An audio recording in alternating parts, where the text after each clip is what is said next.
Four-leaf clover on my breast, and the green and white upon my chest.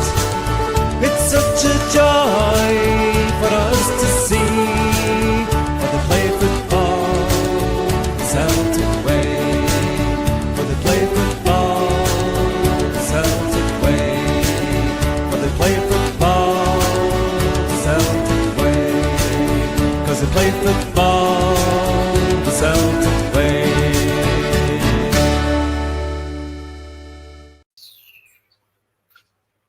Good evening, ladies and gentlemen. Welcome to the Four-Leaf Clover podcast, Friday Focus show. Let's do as we always do and go round the table. Patrick, how has your week been, and how's your dad getting on, mate? Have you got a wee update on your dad? Yeah, all good, Scotty. He got home on Monday, so we've had him in the house again since Monday, so we've had to just make a few wee adjustments to the house, bed downstairs and stuff like that. So, but he's getting there. He's getting strength back, but you have to bear in mind he's almost 87, so just how much strength he'll be able to get back is another matter. But it's just good to see him home. He's in the house at the minute. He's watching the tennis on TV downstairs, so he's happy enough there. So all good. So just a busy week at work. Glad it's Friday evening, Scott. What do you mean he's watching the tennis? He should be watching the podcast. Oh, my dad he's only learned how to use a chip and pin about 6 months ago. Jerry, how are you getting on, sir? Has it been a busy week for you as ever, mate? It's actually been quite a quiet one. I'm still kind of a bit tender. I've been always busy and hanging this week. I've been quite plodding away. But I'm quiet tonight. Tomorrow I'll watch the Champions League football tomorrow.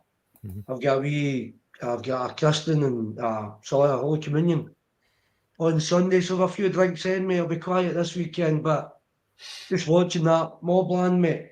Brilliant. Tom Hardy. What brilliant if anybody's watching that. Yeah, very good. Yep.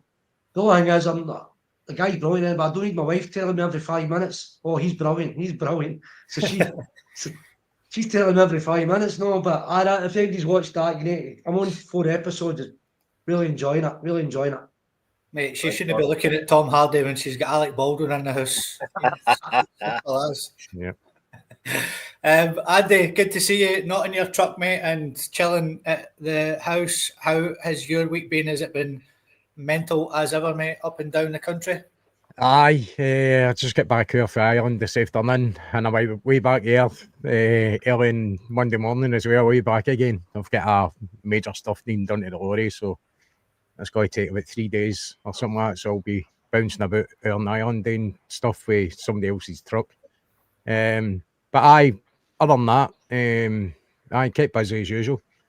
Do you know what? It's good to see the sun back out again tonight. I don't know if it is where everybody else is, but it certainly has been. On the way up the road, I seen the weather clearing up, and I thought, I know, Scott. I know it doesn't change early, really, unless you get some kind of fast floods. Scott Brown these days, mate. Scott Brown back to normal. We definitely want to take advantage of as much sunshine as we can get. It's just it's getting used to know having any football as well. It's not only doing the pod with it, any football content, as in match chat and stuff like that. Jerry touched on the cup final on Saturday, the Champions League Cup final. So looking forward to that. Wee bit of football to take in, and then it's going to be into silly season with speculation and all the carry on you get with the pre-season stuff going on in it. Aye, it was very, very strange today to get up on a Friday.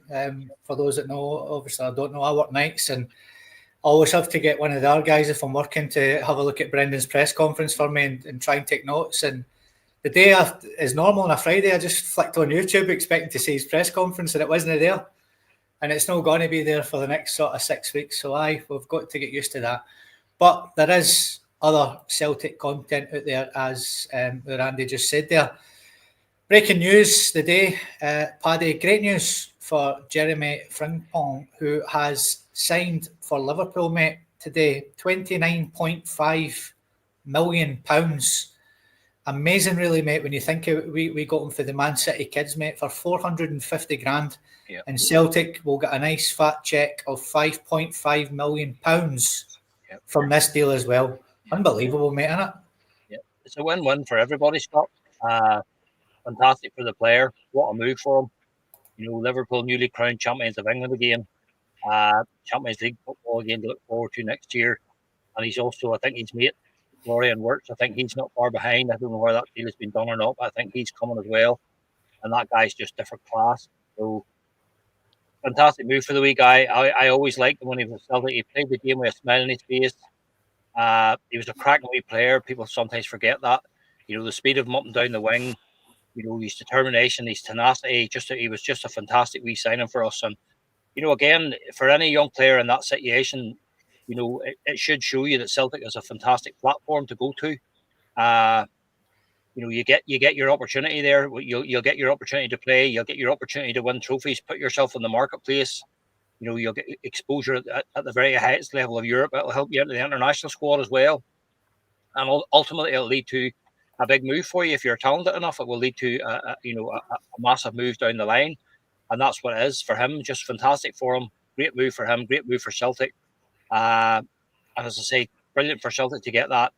That wee handshake of $5.5 million for really doing nothing, just negotiating that clause in his contract. So, there's quite a considerable sum of money that we can put towards something else. That'll buy you a player, or it'll help to increase wages for some of our better players, or whatever, some of our more experienced lads, whatever.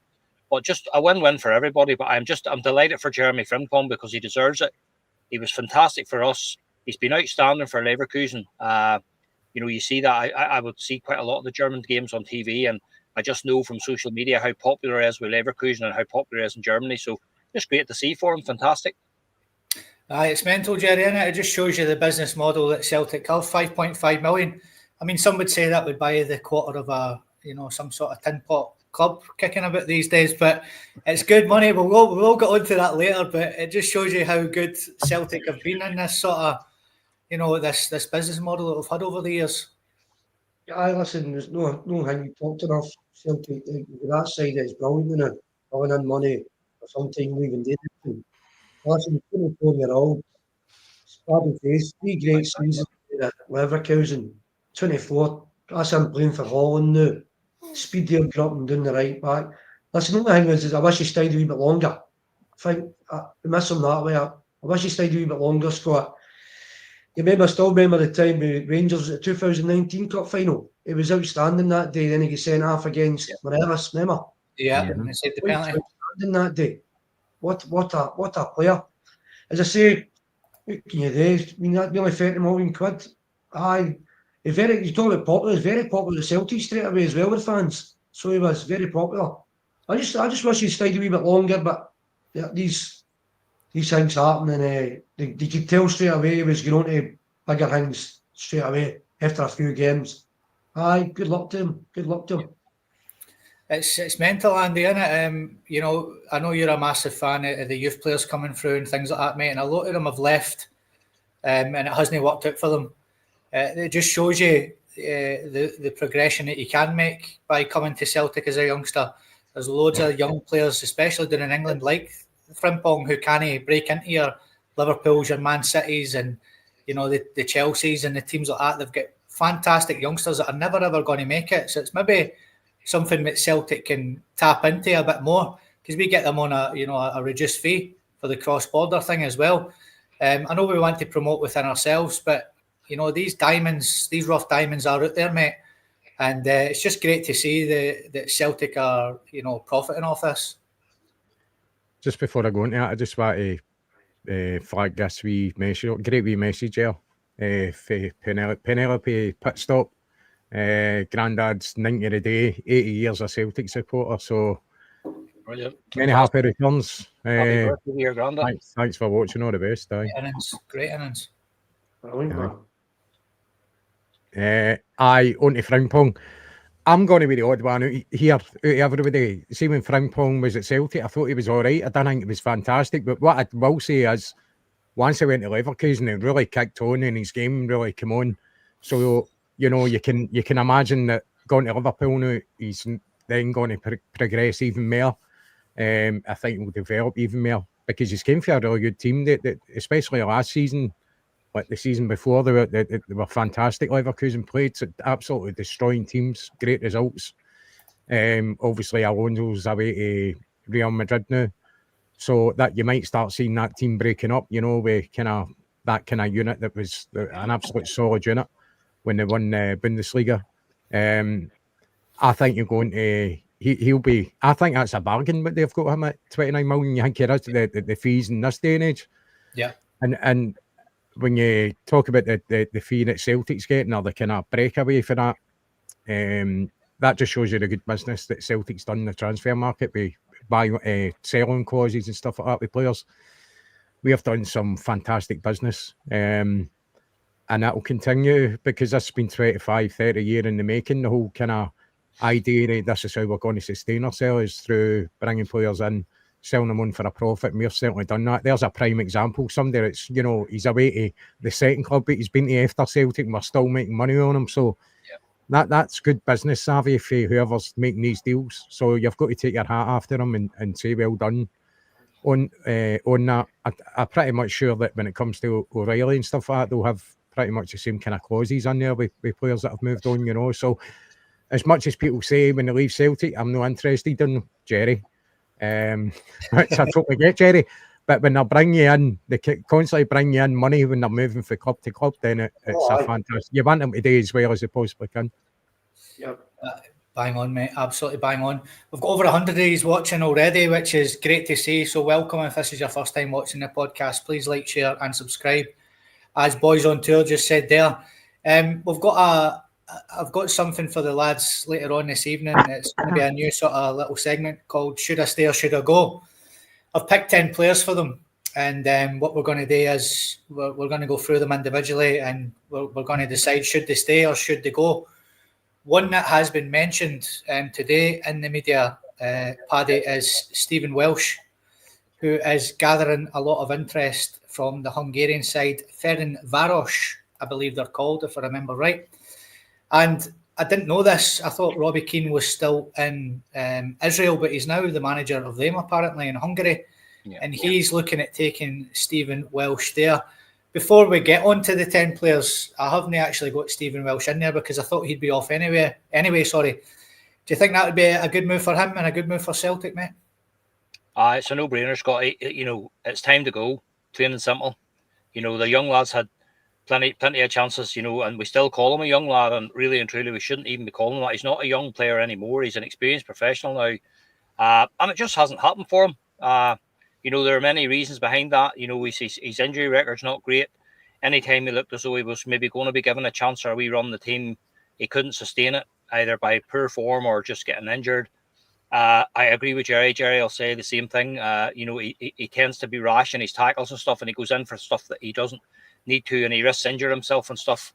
So, you know, for me, he's just another one of these guys. He's had multiple opportunities over a number of years, over different managers as well. You have to say that, over different Celtic managers, and none of them have fancied him long term. So there's something they missed there. I think he did okay on his loan spell at Mechelen in Belgium, but for me, the guy's just not good enough. Simple as that. You know, he may be determined, he may be wholehearted and stuff like that, but for me, the guy just isn't good enough. And you know, you don't have to take my word for that. You can take the word of Ange Postecoglou, Brendan Rodgers, you know, the managers who were there before them. You know, they didn't pick him very much either. You know, so there has to be some reason for that. So no, for me, Stephen Welsh, time to go.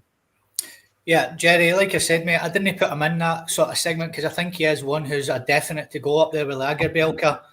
You know, we're going to lose 2 or 3 centre-halves this season for sure. That Ferencváros, they've won the league in Hungary as well, so they'll be going into the sort of Champions League qualifiers as well. So good move for him, mate, if he gets it, and a good move for Celtic as well, because it looks like a few teams are interested, so might be a wee bit of a wee bidding war going on there. Same as Paddy, mate. 45 games, 6 seasons. Nah, that's you're looking at here. We look at it and listen, he's a guy you probably fling in for 1-2 games and he's absolutely outstanding. You think to yourself, there's a player there. But then all of a sudden you go in the papers or social media, you'll be injured. Yeah. You'll be injured. It's just the time's up for them. We want Celtic to move on now. We want better. We want to move on. We're talking moving on. Well, guys at Welsh need to go now. We've been trying now to. There's a lot of guys like him who've been trying, Scott. Just the big man gives his heart and soul into the game, but as Paddy says, I spoke about it. You're a centre half. You don't have to go and win every challenge and an injury. Just joking a guy into the corner, whatever's going up.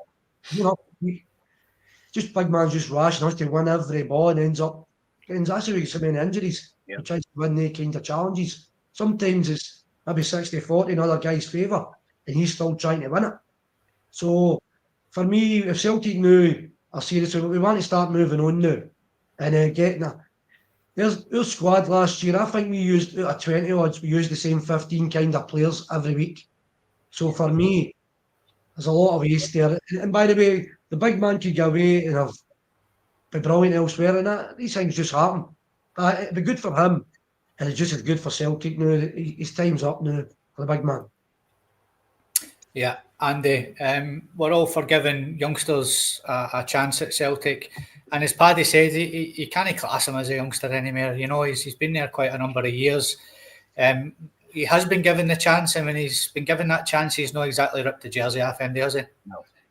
He hasn't, no. I think it's one of the situations that he's going to go and have a really good career somewhere else, but it's just not going to be at Celtic.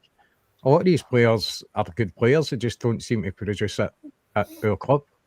And they go away and they have a very successful career elsewhere. So if that is the case, then obviously you want to wish him all the best. I think he was a bit fragile when it came to injuries. I also think the reason he was at Celtic so long was the whole Scottish contingent kind of thing, you know, to kind of fill a jersey almost. So that's probably why he's been where he's for so long. I think this is a great opportunity for him, really, to start his career when you think about it, you know. He's not a youngster anymore, and I know we want to see young players coming through and getting a chance. He has had a chance. You can't say he hasn't. He's had quite a few opportunities, and it just doesn't seem to be quite at the level that is required to be a full-time Celtic player, as in it's your jersey and nobody else is getting it. Yeah. That concerns me. That concerns me. I know this is for another podcast, but the whole youth setup really is getting in my wick, you know, because I don't know how much we invest each year, but it will be a tidy sum that's getting invested in that youth system, and we just don't seem to be producing really anybody out of it. And anybody, any kind of real talent seem to break through when their contracts are about to expire. Next thing they've signed pre-contract agreements with other people. So that's got to be sorted out. And the problem is, you've got Darren Day, who was taking charge of that situation. He's away now, you know, so it's something I want sorted out, because it obviously unfortunate. He's a product of the youth academy who's now going to move on elsewhere, but I don't think he's good enough to be a first team player regular. So good luck to him if he is away. Wish him all the best. I agree with that point there for MT Celts, big grab. Welsh is like Jack Henry. He'll be sold cheaply, then he'll move on for bigger money. I think that's going to be. He is very similar to Jack Henry. That's a very, very good shout. But Andy, you make a great point there, by the way, and it's led me on to my next one absolutely perfectly. And it's something I've been sort of screaming out for on the pod. Me and Andy are a big advocate for the sort of youth football. We thought the B team was, you know, the going into the Lowland League was a bit of a shambles. But something that's happened now in the league below us in the Championship is Mark Wilson has now taken over at Partick Thistle, and Neil Lennon has just signed a 2-year deal to be the permanent Dunfermline manager. And Patrick, we also have former club legend and captain as well, Scott Brown at Ayr United. Yep. We've got an opportunity now, and I don't see why we shouldn't exploit this and use these 3 ex-Celtic players, ex-Celtic manager, ex-Celtic captain, and get our youngsters playing in that Championship. Now, years ago, even the Lions and the Quality Street Gang, you know, these guys played junior football. You know, they get farmed out to junior football. Getting these guys in the Championship, our best youngsters, maybe even a Johnny Kenny, you know, a Yang, take them down to the Championship for 6 months. toughen them up a wee bit. What do you make of that? Mark Wilson getting the Partick Thistle job, Neil Lennon getting the Dunfermline job, and that idea of sending our youngsters instead of this lowland league nonsense, sending them to these guys at the Championship. Yeah, fantastic idea, Scott, and it's just great to see. The one for Partick Thistle and Mark Wilson sort of came a bit from left field for me. I didn't even know there was any talk of Mark Wilson in any way, but just great to show. Again, when you see Scott Brown, you see Neil Lennon, and you see now Mark Wilson, it just shows you the grounding that these guys get when they're connected to a club like Celtic. It shows you the work that goes on in terms of when they're players, and then they move into coaching, then they move into management. So it just shows you again, just similar to Jeremy Frimpong, again, it just shows you the platform that Celtic Football Club can give you. And that goes whether you're a player, coach, manager. We can provide you with that platform to hone your skills and then go and take them to somebody else. So the Dunfermline one I kind of thought was a no-brainer. I thought Neil Lennon would probably get the permanent gig there. And I'm pleased for Neil that he's back in again. And I'm pleased, obviously, that it's not a massive high-pressure job that because I don't think Lenny's cut out for that anymore. But it's a very, very valid point, Scott, you make. We're now in a position now where these guys they'll be looking at bringing in players to strengthen their own squads for next season. And what better place to go than back to Celtic Park? Scott Brown will know a lot of the players, Mark Wilson will know them, and Neil Lennon will certainly know them. So they'll know a lot of the players that are in the youth setup, but they'll also be familiar with, as you say, some of the names there that we've talked about: Stephen Welsh, Nawrocki, Yang, one or two other guys, Dean Murray, they're Johnny Kenny, Ricardo.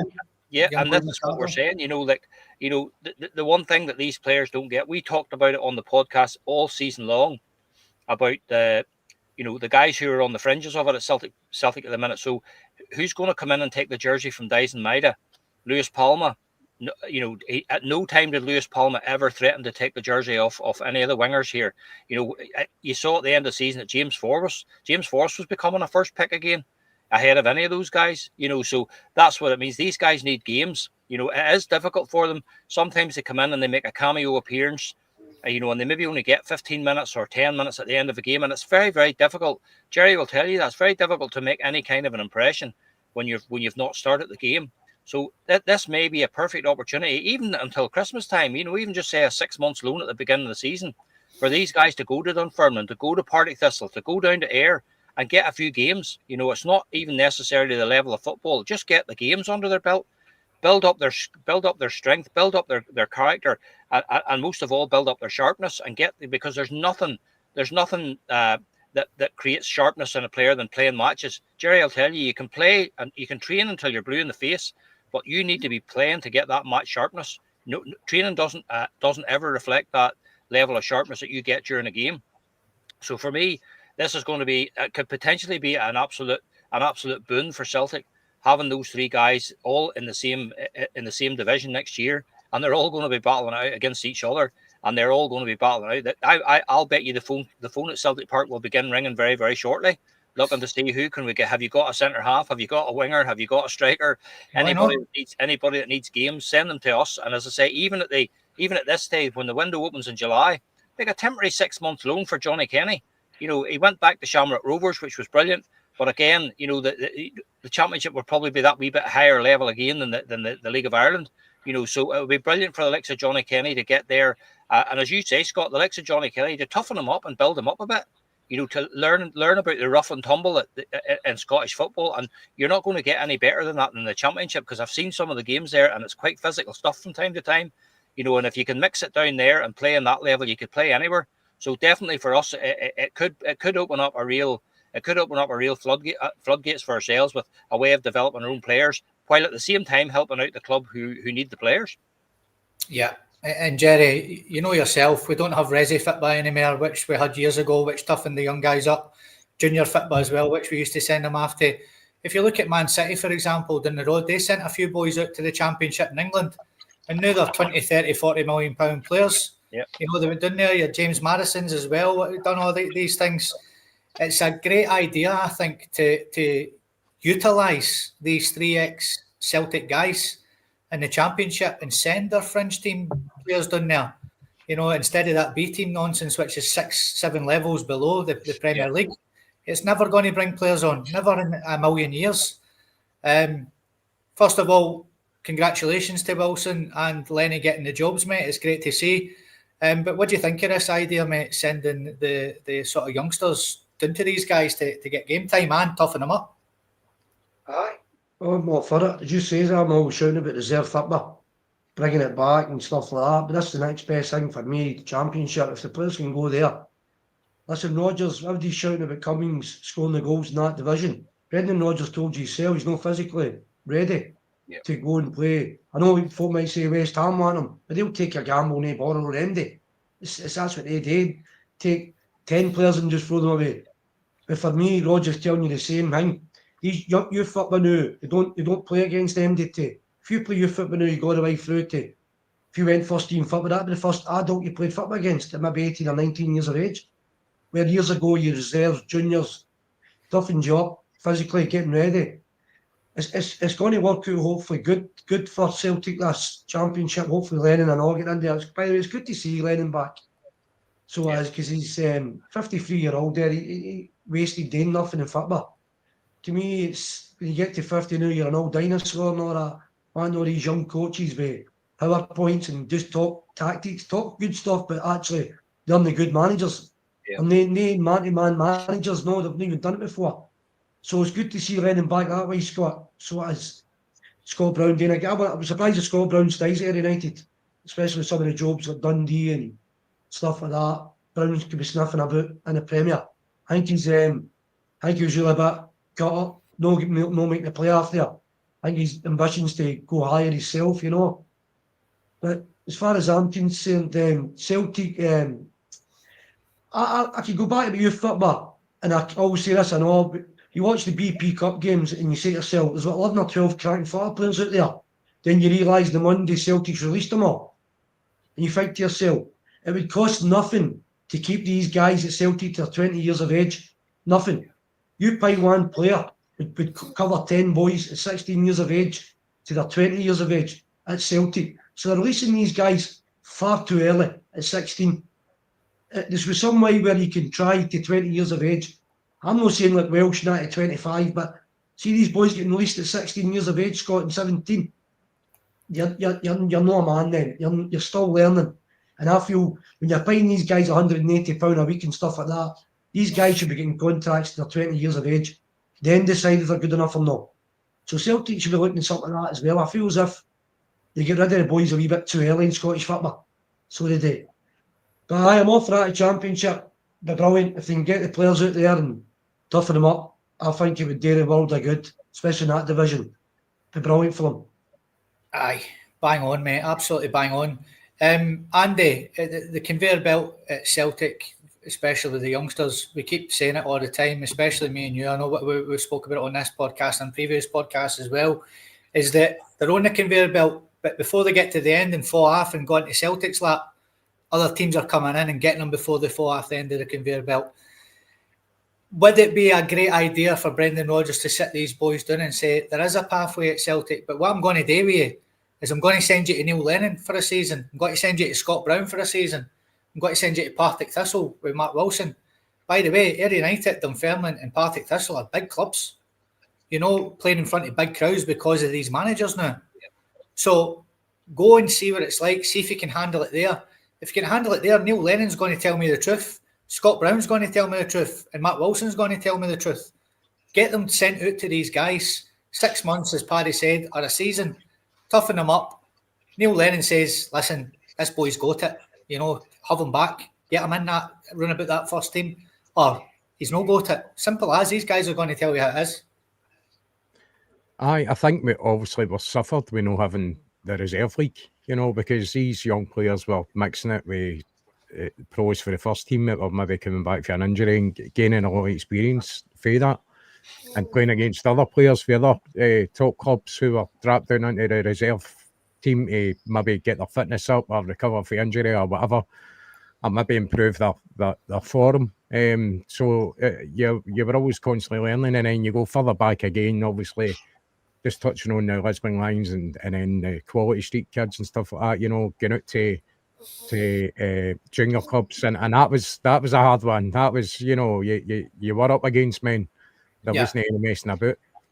I think the great options. Obviously, you've got the Celtic connection with Bruni and Lenny and Matt Wilson. But also, you look at guys like John McGlynn. I know he was with Celtic as a scout as well, but they're now into their top league with Falkirk, and they play some really nice stuff. And I would actually, if you're planning on putting some players out, I would rather try and get them into other Premiership clubs. Yeah. Because we've spoken about this in the past, that, you know, they're going to benefit. We are going to benefit because they're not going to be able to play against us, so they're going to play against every other team that we're up against.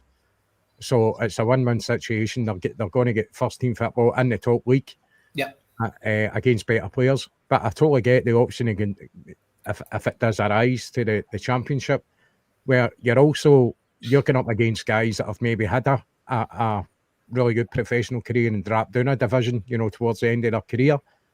You're getting that mix in the Championship. You're getting a mix of experience, and the young players who have been at clubs and released, and they're getting another chance at being a football player at your Partick Thistles and your Dunfermlines.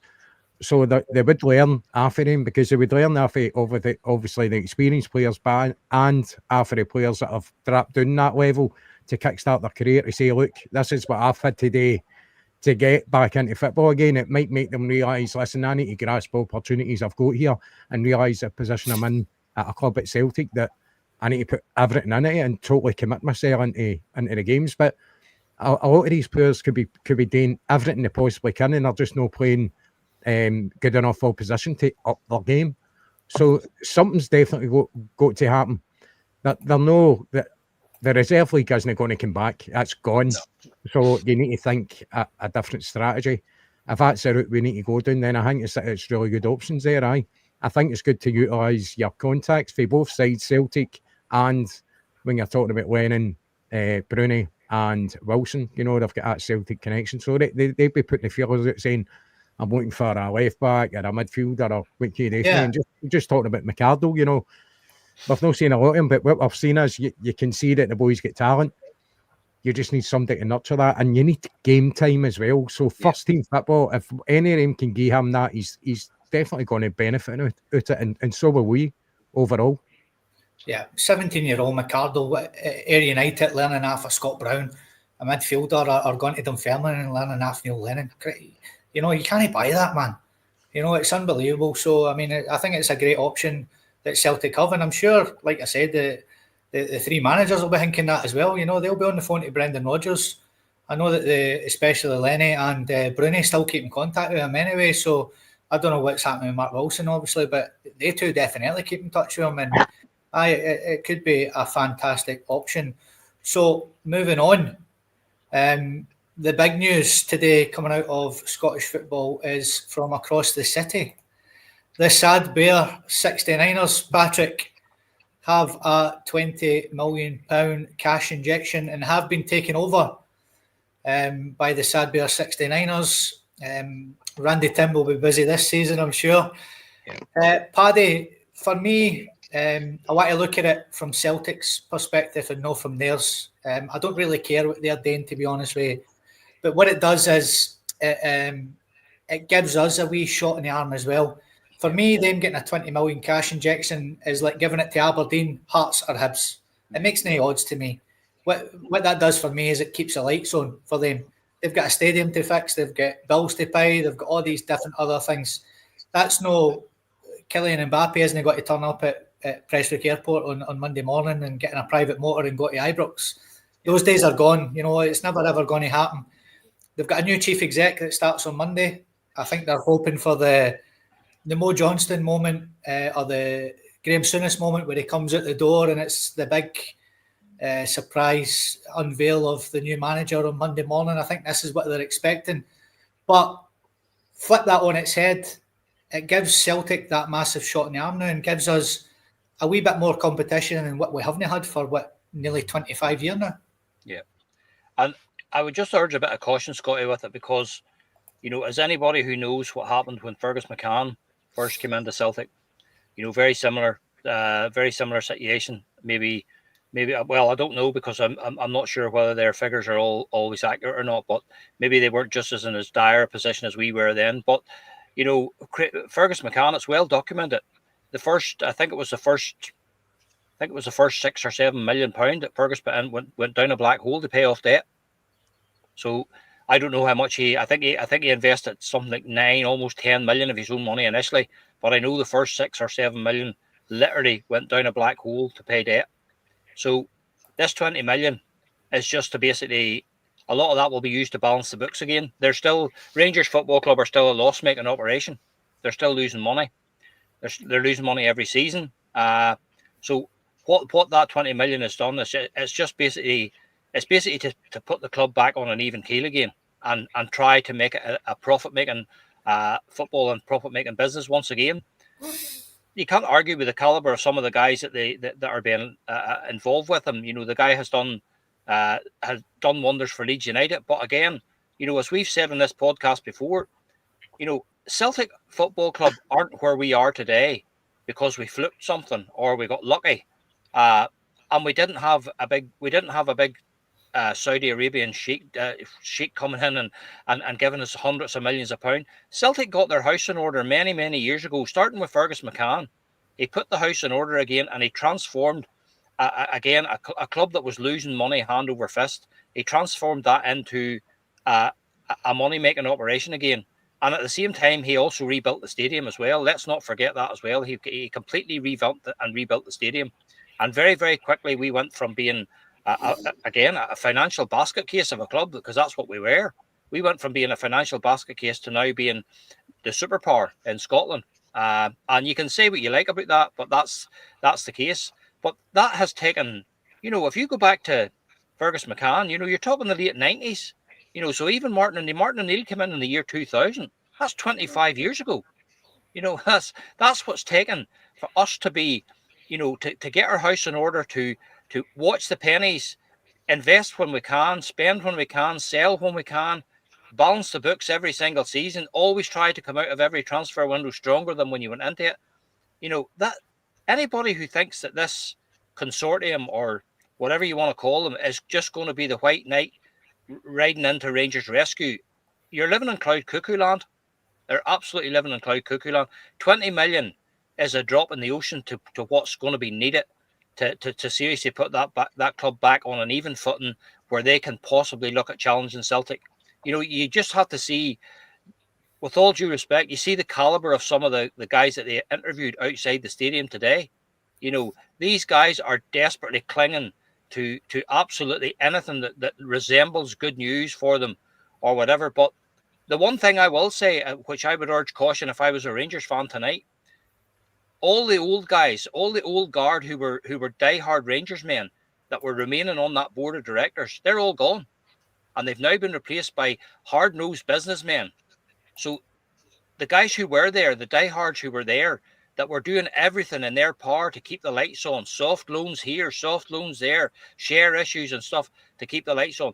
What happens in 6 months' time or a year's time if things are still maybe going poorly again and the finances are not adding up? Do you think these guys that are coming in here, do you think there's going to be any sentimentality towards Rangers there? None whatsoever. These guys are businessmen. If it comes to a choice between liquidating that club and selling it and getting out of that mess again, it'll not cost them a thought. Rangers have been protected by a group of 5 or 6 guys who were the remaining diehard. Dave King, Alistair Johnston, these guys who were the last bastion of the old-fashioned Rangers men, and that's how Rangers have survived over the last few years. My fear for Rangers would be that they're being replaced now by these businessmen coming in from America and other places who are not going to have that sentimentality aspect of it towards Rangers. And they will do their best to turn that into a money-making operation again. But, at the first sign of trouble, I would just fear for the outcome again, because they're not going to be Rangers men running that club anymore. It's as simple as that. The other thing that I do fear is, all the money that they have and all the talk that there's been, where's the manager? Where's the new head coach? Where is he? According to them, they were looking at Jose Mourinho, they were looking at Carlo Ancelotti, they were looking at David Ancelotti. Then last week it's now down to Steven Gerrard, and then it was Russell Martin. You know what I mean? What is it going to be? David Martindale next week? Are we going to go down that far to it's David Martindale next week? Andy would love that. Andy would love that. It'll be David Martin Daly. If there's money available there, surely to God, the first thing you want to do is you want to make a statement with your, as you said, Scotty, with the Souness appointment coming through the doors and people going, wow, you want to make the kind of appointment that Celtic did when they brought Brendan Rodgers the first time. So this is what I'm saying. So all you have to do is look, who's it going to be? There's no manager worth talking about that I see that's been involved with it. And that tells me that they're having difficulty attracting a manager. And you know what? I heard Hugh Keevins on the radio a couple of years ago, and he said a very true thing, and I think it still stands. I think for Rangers Football Club is not going to be the problem. It's not the problem of who's in the Rangers dugout. Rangers' biggest problem is who the guy in the Celtic dugout is. And while that guy is in the Celtic dugout, they're going to be playing second fiddle. It's as simple as that. Yeah. So, listen, it is what it is. The takeover seems to have gone through as they said it would. They've gone and done it. They said they would do it before June, and it's been done.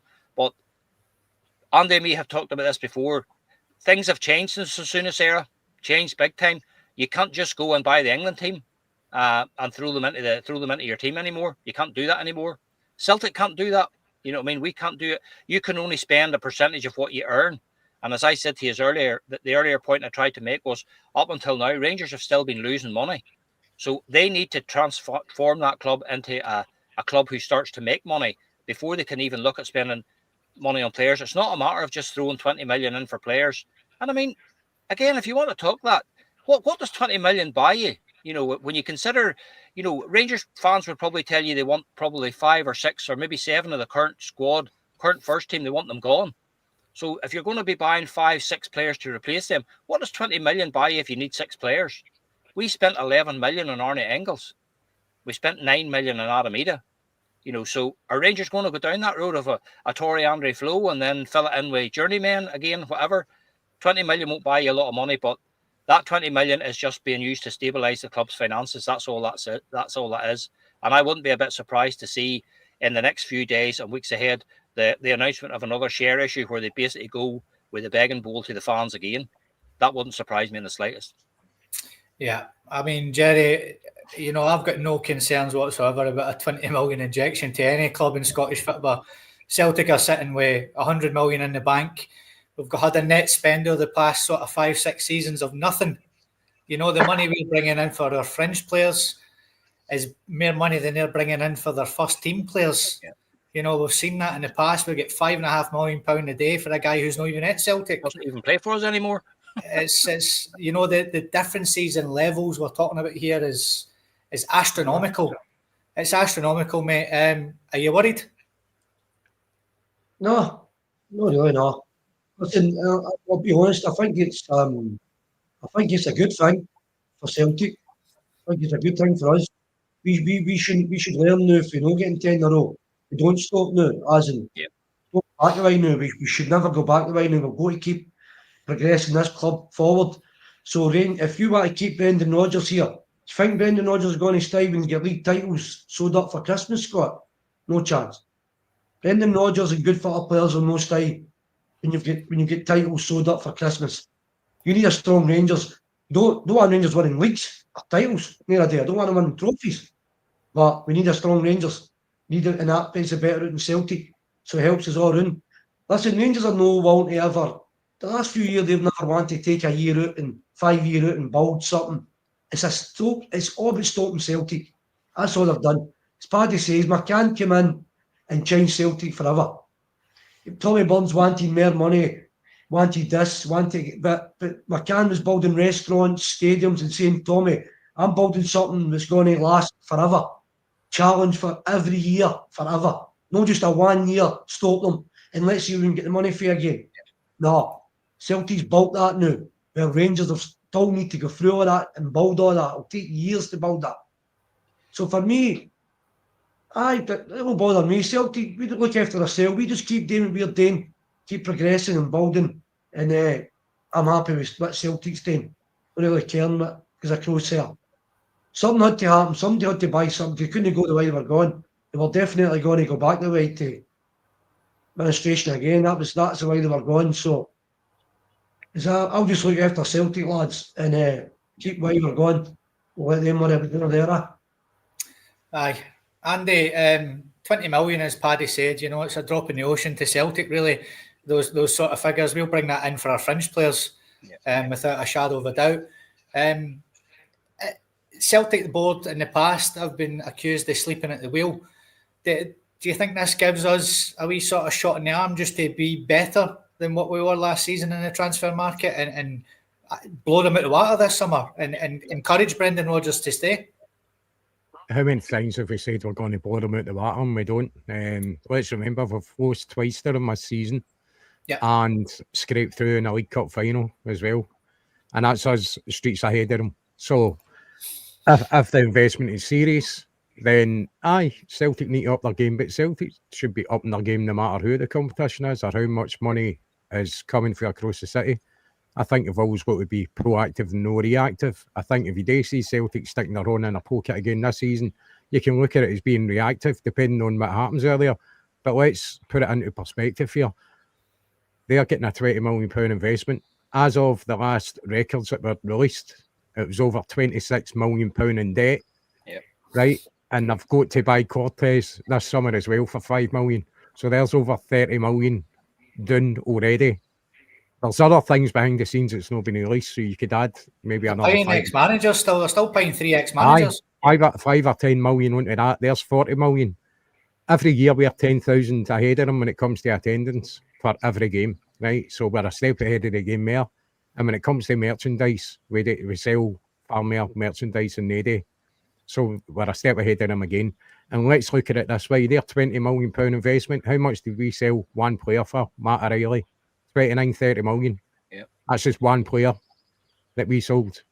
That's the difference. Ours is done through good business acquisitions. We buying players in at a really good price and selling them on for a mega profit. Not just that, and if you've seen with Frimpong, selling clauses and all, they continue to make you money the more clubs they move to. It's a good business strategy that works for Celtic, but not only that, we're doing it on the park as well, especially domestically. Absolutely dominate. We just spoke about it, you know. If it wasn't for the COVID year, it'd be 14 in a row. There's domination. That's true domination. That's just talking about league titles. That's no Scottish Cups and League Cups, you know. We've had a quadruple treble. We've had 5 trebles within that time. We were almost at the 6th treble in 9 years. You don't peg that back with a £20 million investment. You certainly don't, because no matter how much money is involved here, it doesn't guarantee success, because I've already thrown money at it. Let's not beat about the bush. Whenever we relegated, no even relegated, but liquidated, and they were allowed back into the league, they tried to buy their way back to the top as quick as possible. That was their time to refresh, bring through their youth, do it the right way, and build their business and take their time to do it. They're constantly on our coattails, trying to get to what we have got, and they've no chance of doing it. You've got restrictions now when it comes to spending money. You can get round about it with naming rights on stadium, sponsorship, that kind of thing. You can get round about it, and it's not stringent, or I don't even think it exists in Scottish football, but when it comes to European football, it's a big heavy hitter, and you're going to get penalised for it. Plus the fact is, what I don't understand is, they're not going to just fling a shit ton of money into a club that, how are you getting it back? Because you get 3 million for winning the league in this country. All right, you're going to get Champions League money, but if you do qualify for the Champions League, it's a mega gamble. That's why there's no so much investment when you're talking about the mega money. They were talking about 100, 200 million. I load that absolute pish, because there's no way they're flinging it in without any guarantees. And then they're talking about another share issue again. I mean, how many times has this been? You know, it is confetti. Really, that's what it is. Your share is worth absolutely yee-haw. So there's and that we've not even had the details of this takeover, if you can call it a takeover. It's a cash injection. Is it a takeover? They've obviously took control of the club, but to what extent? And as I just spoke about with the debt, they've got to cover the debt, and that debt isn't just going to go away. Yep. You know, it's got to be paid. That's a club that probably hasn't made a profit in about 30 years or longer than that, 35 years that they've actually made a profit. So this is a long-term strategy. I just don't know if the Americans are that type. We've seen it with the Glazers at Man United. Yep. Jesus, they were pulling money out of Manchester United to cover costs. These are people with mega money using Manchester United's own money to get stuff, you know. So, as Brendan Rodgers said, be careful what you wish for, you know. So I think we'll see how it pans out. I'm still looking for Celtic to do the business and strengthen our side as you do every season. So for me, it's not going to make any difference. I think, as Jerry said, I think it's a good thing, a bit of competition. Maybe all you need to do is look at the cup final, look at the last few games in the run-in. We took a foot off the gas because it was too comfortable. We absolutely coasted in the league. And our form dropped off a cliff towards the end of the season. We still coasted it. So that says it all. They've got a lot to do to get anywhere near us. Yeah, bang on, lads. Absolutely bang on. So, talking about players coming in, players leaving, things like that, I've got a new wee segment for the lads, which we will touch on at the end of the transfer window. I've picked 10 players, and I'm asking the guys, should they stay or should they go?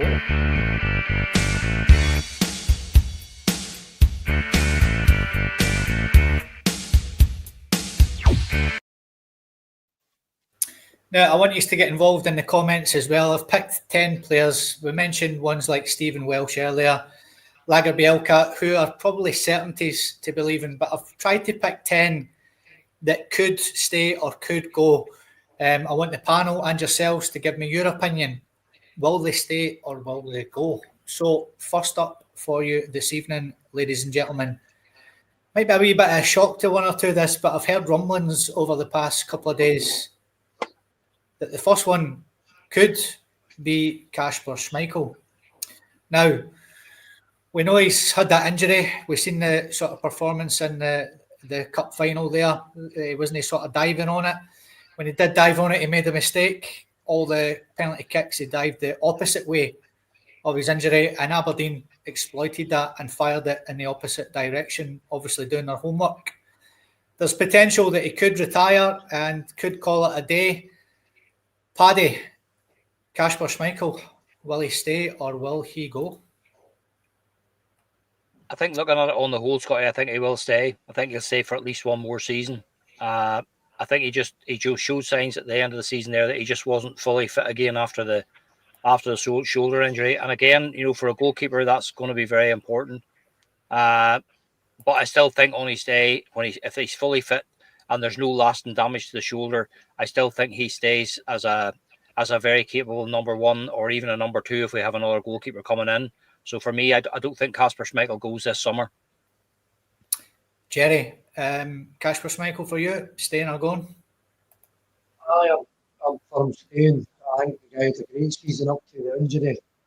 Just obviously the last 2 weeks he's maybe went a wee bit too long, but overall, full season, once again, was told how fit the guy can play 43, 44, so I'm not going to change that. I think the guy's experience and that stuff and all about changing rooms as well. There's a lot of fun. One more season, maybe 2 tops, but no, it's a stay for me.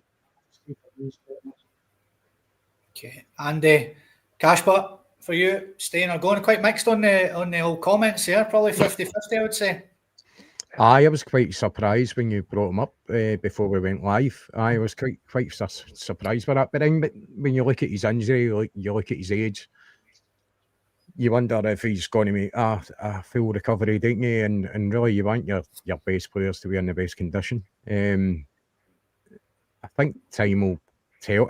It wasn't really on my mind that he was going to be leaving. I thought he'd be here for at least another year. But to be fair to, I'm going to get this right here, Sinisalo, because I always get that name wrong. Sinisalo's done all right when he's come in to cover for him. So I think he could be a bit unfortunate that he's missed out in the final, to be honest with you. Hindsight's a great thing, you know, when you look back, well, would we have won that if he was in goals? Who knows? But it's obviously a big, if he does leave Celtic, it's a big, it will be a big loss. It's a very experienced goalkeeper, but very capable. as well.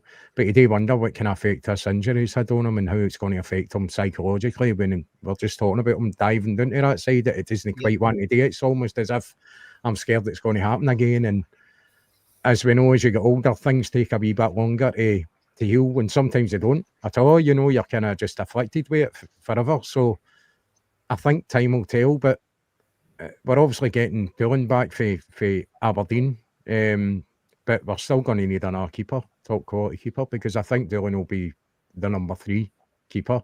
He'll be taking the Bain spot. So I think if Casper goes, we're going to need another keeper in to challenge Sinisalo for the goalkeeper's top. You need competition there like you do in any position. You know, you can't have a Scott Bain just there to make up the numbers. You need somebody that's going to push, no matter who it is, what position you're in, to do better. So the answer is, I don't know. I don't know. I'd like to see him stay, but it really depends on how bad that shoulder is, because there's no point in having a player that's just not right. I'd rather is bring in a goalkeeper that's fully fit. Yeah, well, he was picked by the Denmark, squad, which would have been a telling thing if they thought he was still sort of injured, and it was with them that he got the injury, so they'll know better than Celtic probably. They got the initial diagnosis and stuff, but the panel have decided that Kasper Schmeichel is going to stay. So next up for you, ladies and gentlemen, is Greg Taylor. Still a contentious subject. Paddy, what are you thinking, sir? Will he stay or will he go? I think Greg Taylor stays, Scott. I think he does stay. I don't see him going. I know it's been well documented and it's well talked about, but I've seen nothing from the player that would suggest that he's actively looking at a move or whatever. Sometimes these things drag on and take time, and as we've all talked about before, this contract for Greg Taylor is the most important one of his career now. This will be the last big move he'll make, and he's every right to just to hang on to see. The transfer window doesn't open until the 1st of July, so you can't register players until then anyway. So I think Greg Taylor, looking at it, but I would be happy enough to see Greg Taylor and Kieran Tierney as our 2 left backs next year. So for me, I don't see him going. I think Greg Taylor will eventually sign a new deal and stay. Okay. Jerry, do you agree with Paddy? Greg Taylor stays, or do you think he's for the off? I agree with Paddy on that one. I think my man loves the club, and I know obviously money comes into money, but I just think he's committed. 6 months a long time. He can be tied up in our club and just seems to be no whispers about another team or anything. So, listen, I think my man gives everything for the club, and I just think, hopefully he stays. I just think he's a good season. I think you could actually use him in midfield. I know as well, injuries and stuff like that, you can always put him in midfield if Tierney's in there as well. So you can move him about, I know. So, he stays for me. So he does, Scott. Okay. Andy, the 2 guys are saying that Greg Taylor is going to be staying. You're on mute, pal. What are you thinking? Aye, mate, I had to mute it. This Fanny next door's starting a motorbike up. Don't know when it came through. It seems to wait till I'm on this podcast, man. I'm going to end up rattling it around the back of his head. Taylor, I like Taylor. He always got 100% off him. He's always committed in the games he's played. He's got his flaws. We all know that. We've been going on about it, especially this season before. Again, if he's moving, where's he moving to? We've not heard anything. It's been very, very quiet. Albeit the same way coming and signing a new deal. There was word that he was signing, but no heard anything else. So we're totally in the dark. And usually, if somebody's I know who was the club he was linked with. Dynamo Zagreb. But it's went very quiet now. You think, right, the season's early. I know technically the transfer window hasn't opened yet, but he's out of contract. It's like, there's nothing stopping him. I missed that comment, but there's nothing stopping him confirming where he's going or what team he's going to, but you've heard very, very little. So I think there's a good chance he's going to stay. I would like him to stay. So I think as long as nothing happens within the next couple of weeks or so about him going elsewhere, then there's every possibility that he's going to stay at Celtic. It's just whether he's happy being in the position that Kieran Tierney's going to be the starter. As long as he's fit, he's going to start. I mean, that's the reason why we brought him back. We're getting KT back as a better player that left us 5 years ago. So, more experienced as well. You know, played against better players than he would if he'd stayed here. So, it's going to be interesting. But I'd be quite happy for Greg Taylor to stay at Celtic. Absolutely. I think he's got... We're spoken about his weaknesses, maybe his size as well, his physicality. But he's really... I like him because he does put everything into every performance. Sometimes it doesn't quite work out, but you can't lack his effort. Aye, bang on. And the panel have spoken again, and they think that Greg Taylor is going to stay. So that's 2-2. Cash vs Michael, Greg Taylor. I'm going to be pulling these up about this, by the way, at the end of the transfer window. So we'll go through this again and see who was right and who was wrong. Next up for you, ladies and gentlemen, a guy for me who can deem himself very, very unlucky not to be starting more games than what he has. I think when he's played for us, he's been absolutely solid. He must have Polaroids of somebody's wife or something like that, or I'm not sure what's going on. But Mike Naroki, ladies and gentlemen, Paddy, will he stay or will he go? I think he's got every right to say, I'm out of here, you know, but what do you think?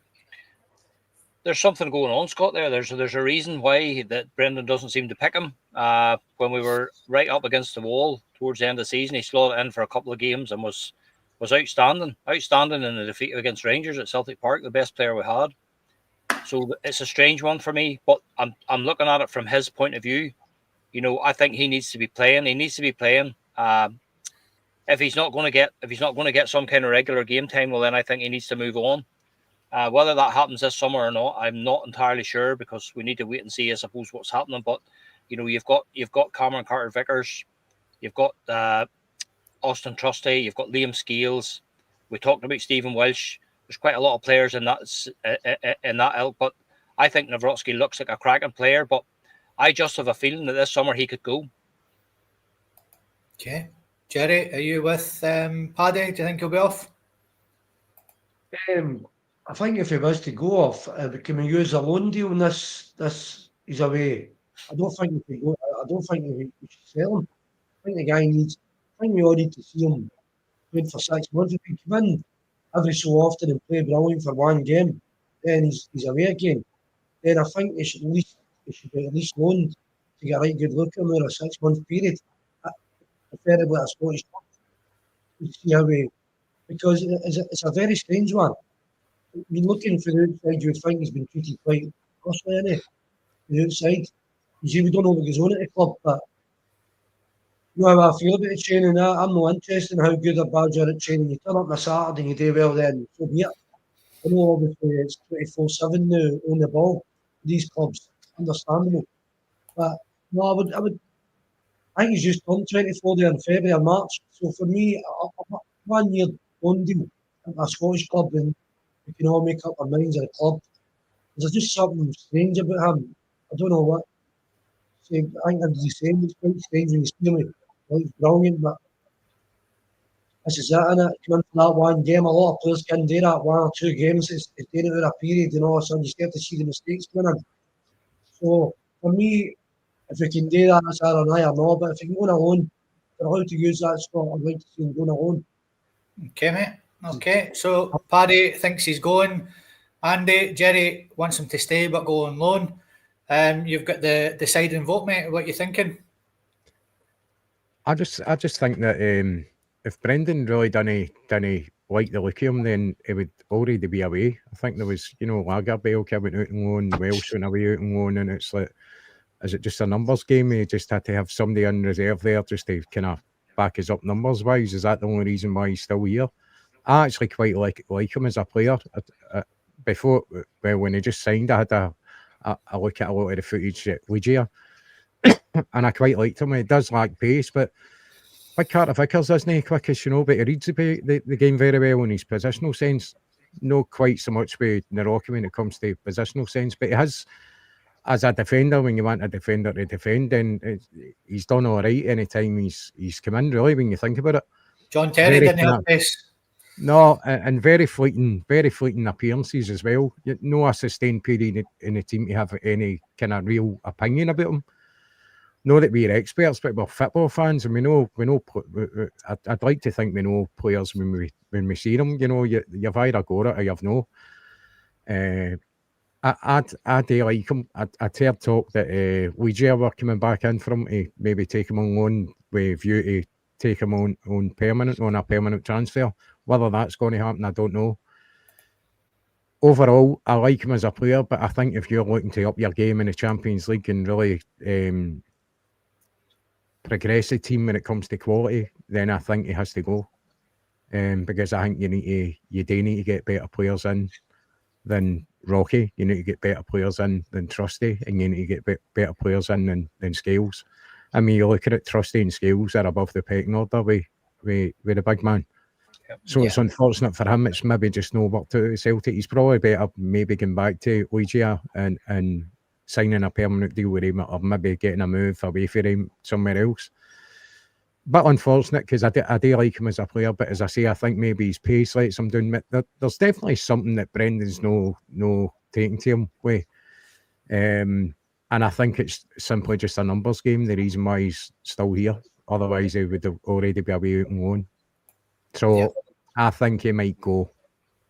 Okay, so Big Mike Naroki is for the Offski, according to our panel. Now, I've got another sort of contentious one here that we can have a good debate about as well. And it is Austin Trusty. Now, £6 million it cost us. Paddy, if a team was to come in tomorrow and offer us £6 million for Austin Trusty, would you take the money and run? I think I would, Scott. I don't think it'll happen, but I absolutely would. So we're trying to have a debate here as to what we think will happen, not just our opinion. So for that reason, I don't think it'll happen. He's only at the end of his first year, so for that reason, I don't think there will be any much interest in him. There's nobody going to try to buy a player with Celtic with that amount of time left in his contract. So for me, Austin Trusty will still be there when the season starts again. And Jerry, yourself, mate, Austin Trusty, it seems to be behind the likes of Liam Scales in the pecking order, £6 million. Would you take the £6 million for him, or would you like to see him stay? I'll take the £6 million for him. I don't think the big man suited for Scottish football. I just like the rough and tough. Boy Murray, give him a hang me, hard time it, run at him and stuff like that. I just think, nah. Sometimes you just put your hands up and just move on, and if you can do it, it's quick. But it's just contracts now and wages. It's not as easy as that. If it's easy as that, then a lot of folk would be like, but that's an offer. Trustees.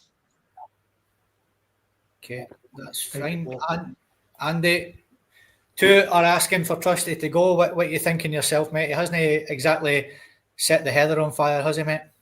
What I think and what I want to happen are two different things. What I think he'll stay, and I think he'll stay simply because of the money we spent on him, and he's going to get another crack at the whip for a second season to see if it might improve him. My personal opinion is it was a bad buy for what I've seen to this stage, because he's too lightweight for me, and he's not exactly small. He's a big boy. He's quite a physical specimen, actually.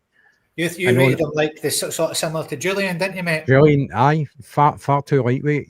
Far too quick to get down with maybe getting a stub toe or something. I like my defenders to have a bit about them. Just get up and get on with it. As soon as you show weakness as a defender, the strikers are going to play you on that. I've got him on toast here. He's got to get down at the slightest wee thing and moan about things. He's not got the right attitude to really boss a defence.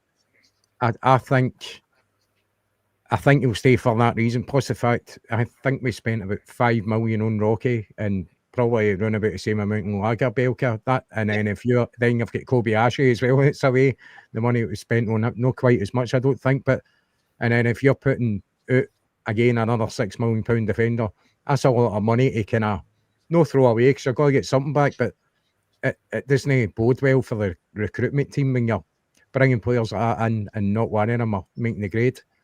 Then questions have got to be asked. It's very quiet on the recruitment front with Tisdale and stuff like that in it. You don't hear anything for the guy. You've got absolutely no clue what direction that they're going in when it comes to the recruiting. So I think personally I would like to see Trusty move on because I don't think at this stage he's good enough. But then game another season, he might improve in pre-season. We might see a different player next season. You never know. And I don't really like writing any kind of player off because we've been caught out so many times with saying that somebody's absolute garbage and they come back and they put in a really good performance. So, but personally, I'd like to see him go, but I think he'll stay. Okay. So, Austin Trusty, the panel have decided you are for the off. Yeah, I think he flatters to deceive at times. I think he was brilliant against Atalanta, for example. He looks good in Europe. But in the SPFL, he's getting bullied by the St Mirren strikers, the big strikers, the boy for Dundee.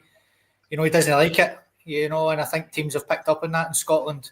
Just get in about him and, you'll rattle him, and that seems to be the case for me. The thing is, Scott, he's came for the English Championship, which can be quite a tough league. It's not as if he's not been in amongst it, so he's been exposed to kind of rough type of strikers and stuff like that. Aye, you can't learn toughness. He is, according to the panelists, for the off. So next up, ladies and gentlemen, is Lewis Palmer. So Paddy, I think this might be one of the most obvious ones that I've picked out, but there is some people that would like to give him a second chance. Are you one of them? No, not good enough, Scotty. Never was, never will be. Just hasn't got it. The heart of a mouse. Just the guy just doesn't have it. Simple as that. He's nice wee flicks and tricks, and you see the odd moment from him here or there, but not consistently over a number of games. As I said to you, how close you're now to dislodging Dyson Maida or James Forrest or Nicholas Kuhn as Lewis Palmer. So not for me. I think this summer, he goes permanently this summer. Okay. And Palmer for you, Jerry, what are you thinking? It's a time to go for him as well, Scott. We need wingers to be more direct. See, they cutting back. I mean, many times like you're trying to pull away for a player, pull away for a defender, and he cuts back again. Much frustrating. So for me, you're trying to get away from guys and he's cutting back and too slow. And we need guys more direct and pacey, more crosses in the ball, decent crosses this year. Really decent wingers in. So for me, Palmer, I don't know. Away. Hopefully he's away. Okay, mate. Andy, something that I suggested on a previous podcast was because, as Jerry mentioned there, he keeps cutting back in, he's right fit. You can see what he's got to do. It's all telegraphed. But I thought he'd be great as a number 10. Keeping him and moving him in because he's not got the pace to be a winger. It's something that he severely lacks. Is he somebody that you would keep on at Celtic and maybe try that 10 position, or is his time up, mate, and it's time to go? No, he's off ski. He's off ski. Just when you talk about that cutting in the right hand side, Kuhn does exactly the same thing on the other side. It doesn't get the ball close enough. He has and probably more skillful as well. Probably less selfish, I would say. Although Kuhn's got a bit of selfishness in him as well. Palmer is very, very selfish. There's a lot better balls to be played. It must be so frustrating to be a striker, making runs into the box, waiting for that ball to come in that doesn't arrive. He's all about the glory for himself. I wouldn't keep him. He's no my cup of tea. Too much of a sand dancer for me. I like skillful wingers as anybody does, but yeah, there's got to be something at the end of it, and it can't be all about you. You're there for a reason. Every now and again have an attempt yourself, but you're there to supply the striker to score the goal. It doesn't happen enough for me, so it's a no-no for me. Off ski. Yeah, I think that's the case for other people on the chat as well. Yeah, he doesn't get bums off seats really, and he doesn't entertain, which Celtic fans want to see in a winger. And I think his time's up as well. So, bye, Lewis Palmer. Now, I've just noticed something, lads, as well. There's 200 people watching us now, which is incredible at the minute. Loads of new faces in the chat, so welcome if this is your first time watching the podcast. We're missing one tonight who's been spoke about quite a bit in the chat. Our Michelle's working, so if you like your beautiful ladies, and our Michelle will be back on the podcast on Wednesday night as well. I can cover that. I've got wigs there, mate. I can go and sort that out now if they want I was just about to say that. Sometimes Andy's looking beautiful as well when he's got it, but you'll get 3 other handsome chaps on the podcast as well to enjoy. So if this is your first time, jump over to the YouTube page, hit that subscribe button, and welcome to the 4 Leaf Clover podcast family. Okay, so moving on from Lewis Palmer. This one, again, a wee contentious one for everybody, but he's at a stage in his career, Paddy, where I think, personally, it could be a sliding doors moment for this guy. Paulo Bernardo. Do you think Paulo Bernardo, 23 years old, the Portuguese under-21 captain, hasn't really been getting his game time, but somebody else who we will get onto later has been linked with a move, Rio Hatate. Yeah. If Rio goes, then potentially there could be a berth there for him, as proven in the Scottish Cup final. Yeah. Paulo Bernardo, mate, will he stay or will he go? Paulo Bernardo stays for me, Scott. And for the reason it's very simple. We may need to look at replacing Rio Hatate, but he was starting to show signs of making real progress this season, and then he got that unfortunate injury, and the injury turned out to be a lot worse than we thought, and he was out for an extended period of time. And I don't think he ever really regained full sharpness before the end of the season. He looked very leggy in the Scottish Cup final against Aberdeen, but listen, he's a quality player. We've seen it before. There's no doubt in the guy's ability and the guy's quality. He's just been called into one of the Portuguese under-21 squads there. So, he's going to be playing and training with quality players there and a quality system with the Portuguese national team. So, no, for me, there's not even a debate really. He's one that he's a player that I think we need to hold on to, and we could look at maybe building a new midfield around him. Okay, Paulo Bernardo for you, Jerry. Will he stay or will he go? I'm at Paddy Bernardo. First season there, I thought he was brilliant. Thought he was going to kick on. We signed him, but listen, he's a few injuries. These things happen, but it's a big season from next year. Yeah. He's got to come now and cement his place in that first team. So it's up to him now. No more bench or squad player or wee bits and bobs. I think it's time for him to show what he showed before he signed. For me, so the same Portugal. I mean, they all rave about him. They're outstanding by the 21. So for me, only 23, so still young. But as I say, he showed great promise. I think he's just a wee bit of a start of season, the second half. So for me, he's got to hopefully come back stronger after a good pre-season this year. Scott, and because I think it was last season he came quite late, am I right? Didn't he? No sign. I think pre-season already started. Yeah. So good pre-season this year. I think Bernardo's got all the makings a right good player in there. So looking forward to hopefully picks up his form again this season, mate. Okay. Andy, we know our Patrick has got posters of Arne Engels just to his right-hand side there. You can't see them. And people can't see your Paulo Bernardo ones just beside you as well, mate. I know you're a big fan of him, pal. What are you thinking? I think I know the answer, but should he stay or should he go? Oh, he's got to go, mate. He's got to go. Obviously, he's not had the best season. There's reasons for that. He's not had the game time that he would like. Injuries.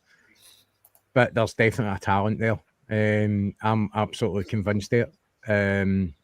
Just when you spoke about Engels there as well, he's found it difficult to get into a team when you're bringing players like Engels in. Kalmak's a certainty, and Hatate as well. And touching on Hatate, every season he's linked to leave into every single season, and it doesn't seem to materialise. And in particular, he's had a pretty good end to this season, unfortunately with his injury, but he was coming on to a really good game. I think we missed Hatate big time in the final. Bernardo came in, didn't quite do it, did he? He didn't have his.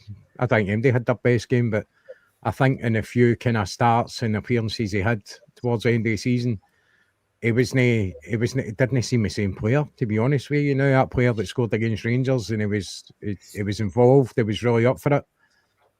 He wasn't quite on it, but I'm not going to turn my back on him. I still think he's a really gifted player. He's a captain of an under-21s Portugal team. He's came for the Benfica Academy.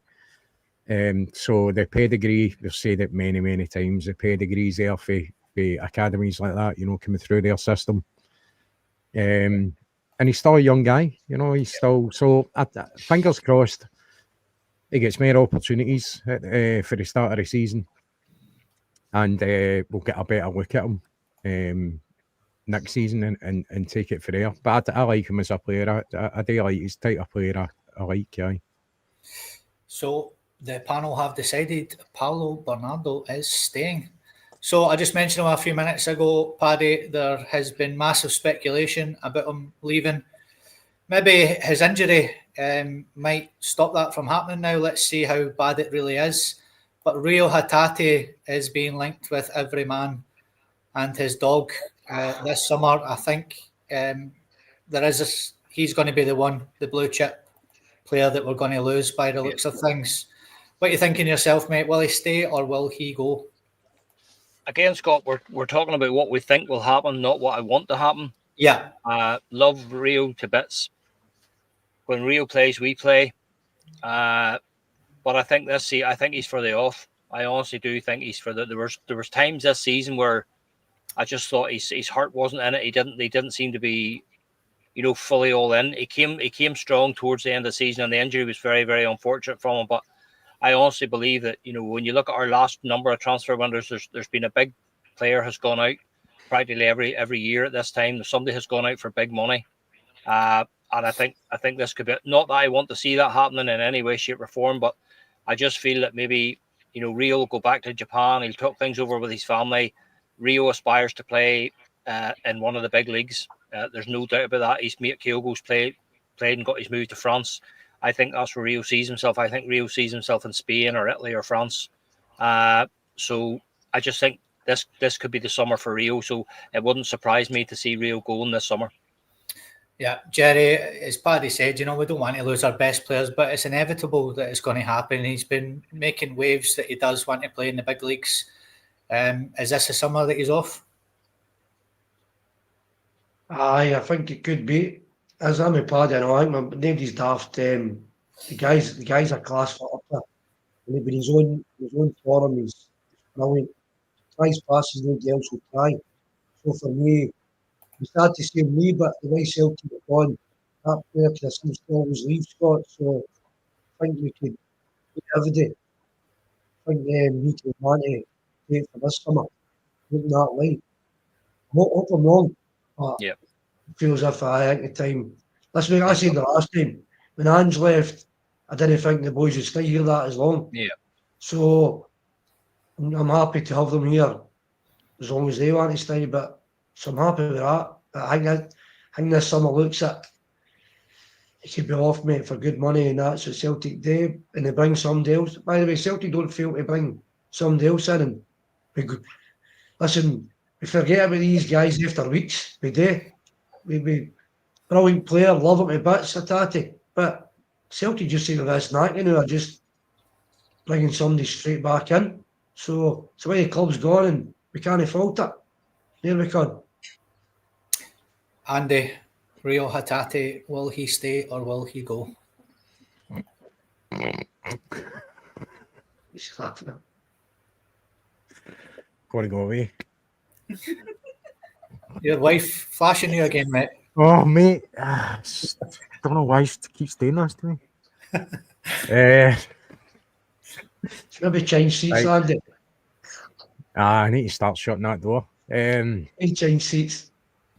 As I said earlier, you know, every season he's linked with a move, but I think there is a good chance that he could be gone. Talk about this kind of cycle of keeping players maybe 2-3 years, so he's kind of over that mark. I would say is probably the prime time to let him go. And I always get the impression with Hatate, it's maybe just his demeanour that he never really looks happy.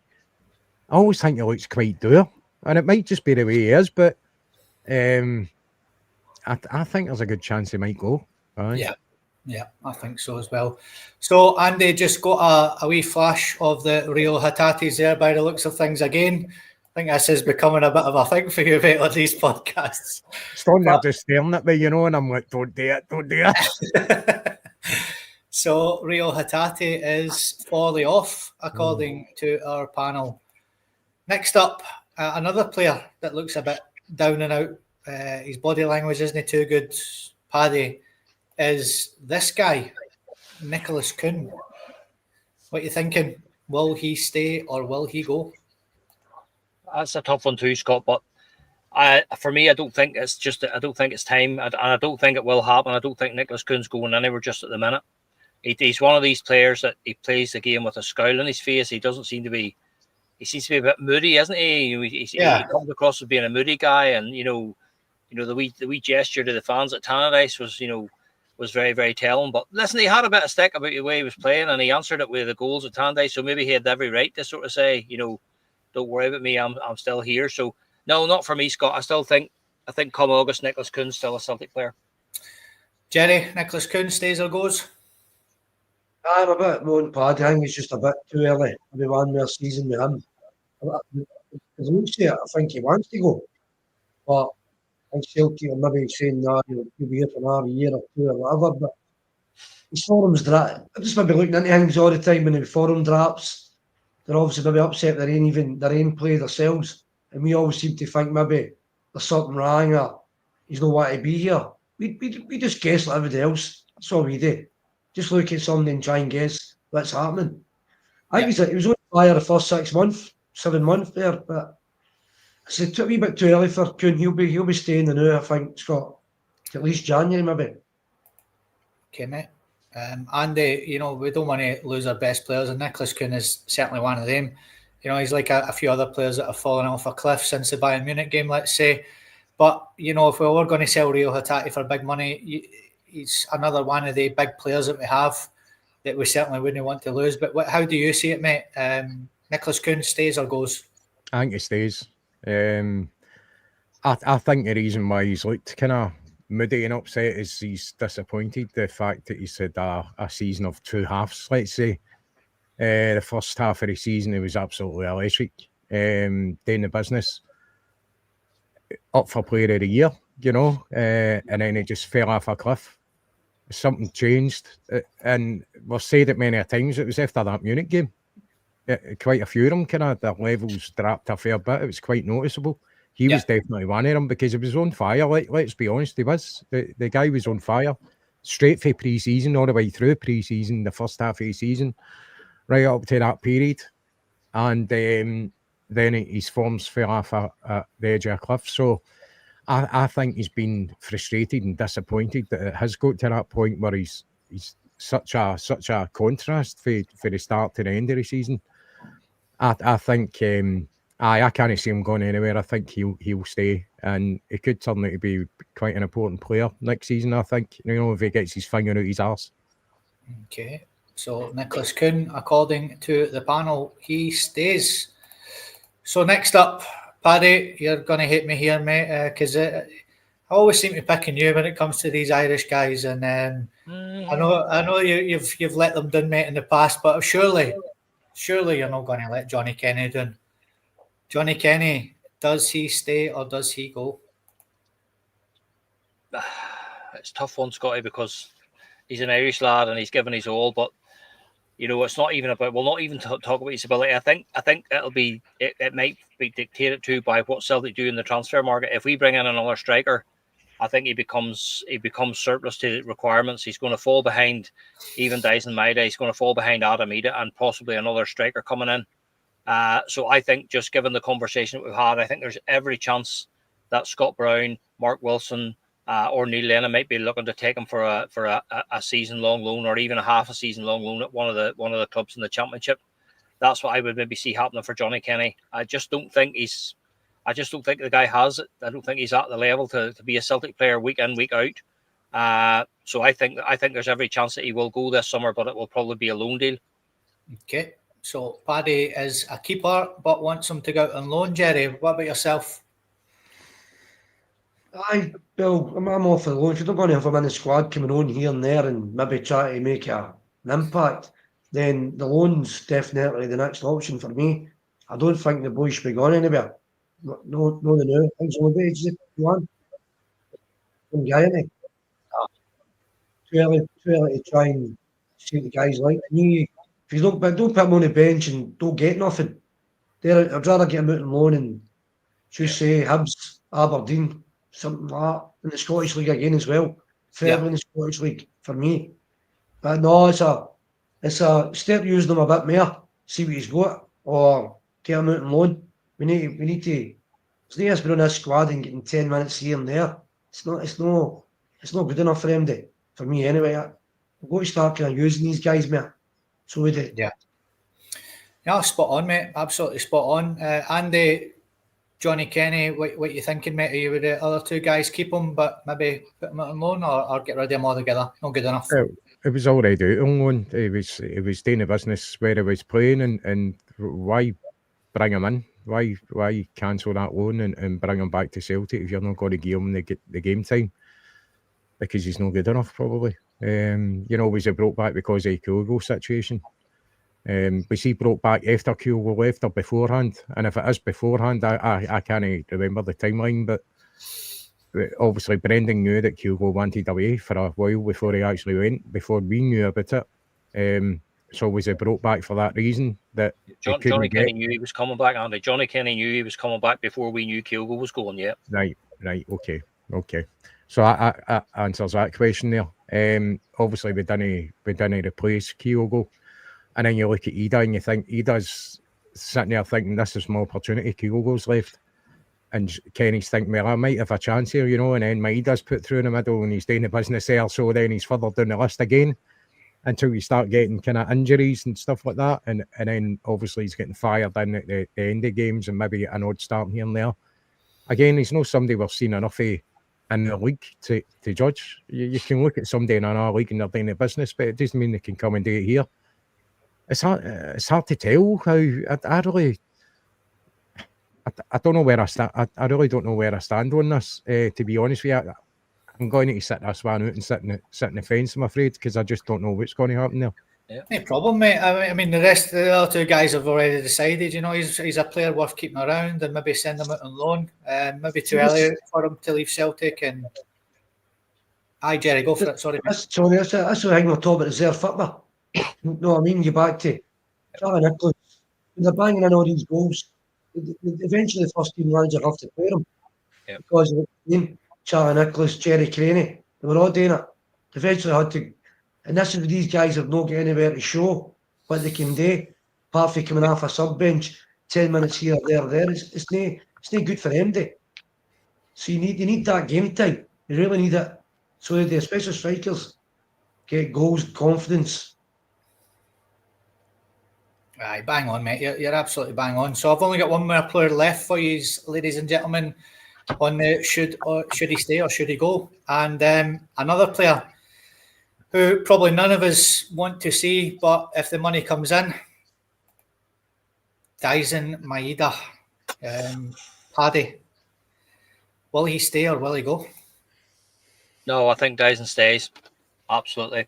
I think what's just happened in his private life, they've had a new child and stuff. I think that keeps him grounded for at least another year. And that'll give us the time to maybe even talk to him about extending his contract. He's already under contract to 2027, so we don't need to be panicking with this guy. And I don't see the statements that I saw attributed to him so far. He's not made any mention of looking to go away. As I say, sometimes people forget that these guys are human beings, and when you see what's happened to him, you say his family's just been extended. He's away in Japan with his family now, and I think Dyson is happy enough at Celtic at the minute.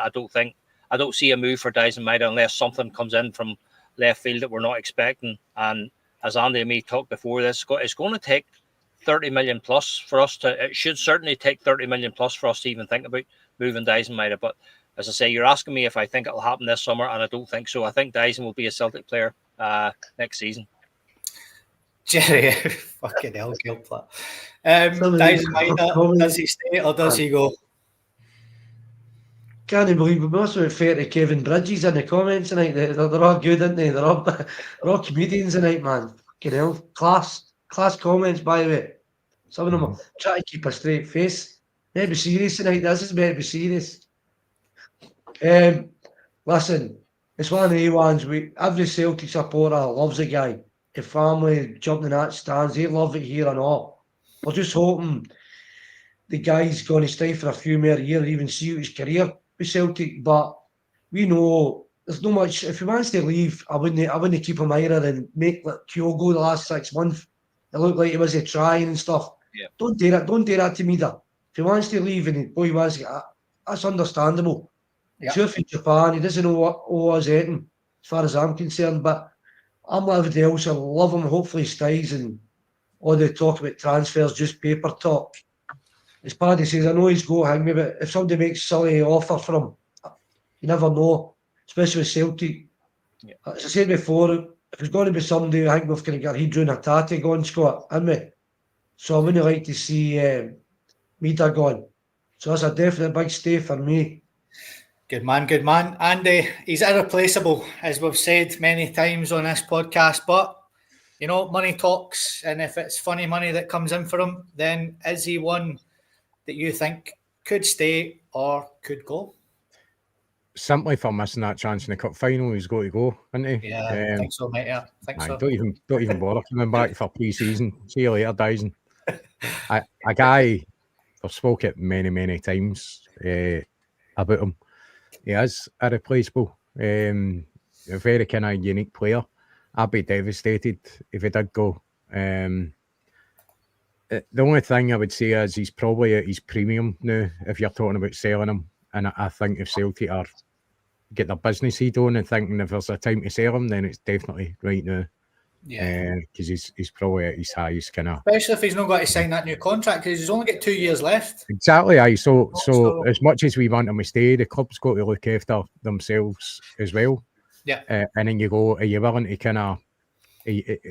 What do you want to give up? Do you want to give up the having Dyson in your team for the next 2 years, or are you want to cash in and take the money and maybe try and replace him with I don't know who you replace him with. Incidentally, just something I've just came to my mind and it's got absolutely hee-haw today what we're talking about. But did you see the usual? I mean, Yamal, his dad sitting with the Celtic gear on again. Aye. Oh, brilliant to see. Aye. And I've got some bad news here, Andy, as well. He actually signed a new 6-year deal today, so he'll not be coming to Celtic until he's 24. Maybe can his dad play? Hopefully, mate. Hopefully. So Dyson Maida is staying according to the panel. Yep. Really enjoyed that, by the way. That was a fantastic debate, lads. So we'll touch on that again at the end of the transfer window and see if we were right or if we were wrong. But ladies and gentlemen, that was...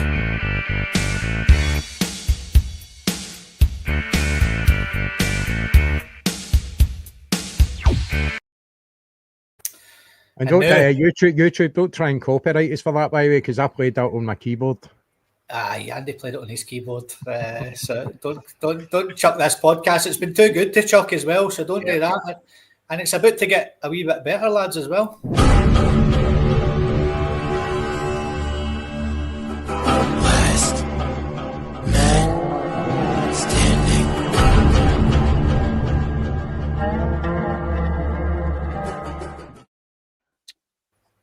Right, so if this is your first time watching this segment, the last man standing, the guys and our Michelle on the podcast are going to pick our 4-Leaf Clover podcast Celtic 11.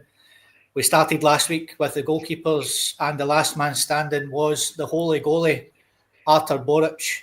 Now, the good thing about tonight's panel is we have 3. We're missing our Michelle, so it will be hopefully a 2-1 swing or a 3-0, whatever it's going to be. We're not going to need the viewers this evening to decide, but we still want your opinions So tonight it is the number 2 position, which is the right backs. We're going old school with the jersey numbers. So we're going with the right backs. Get your opinions in on the comments.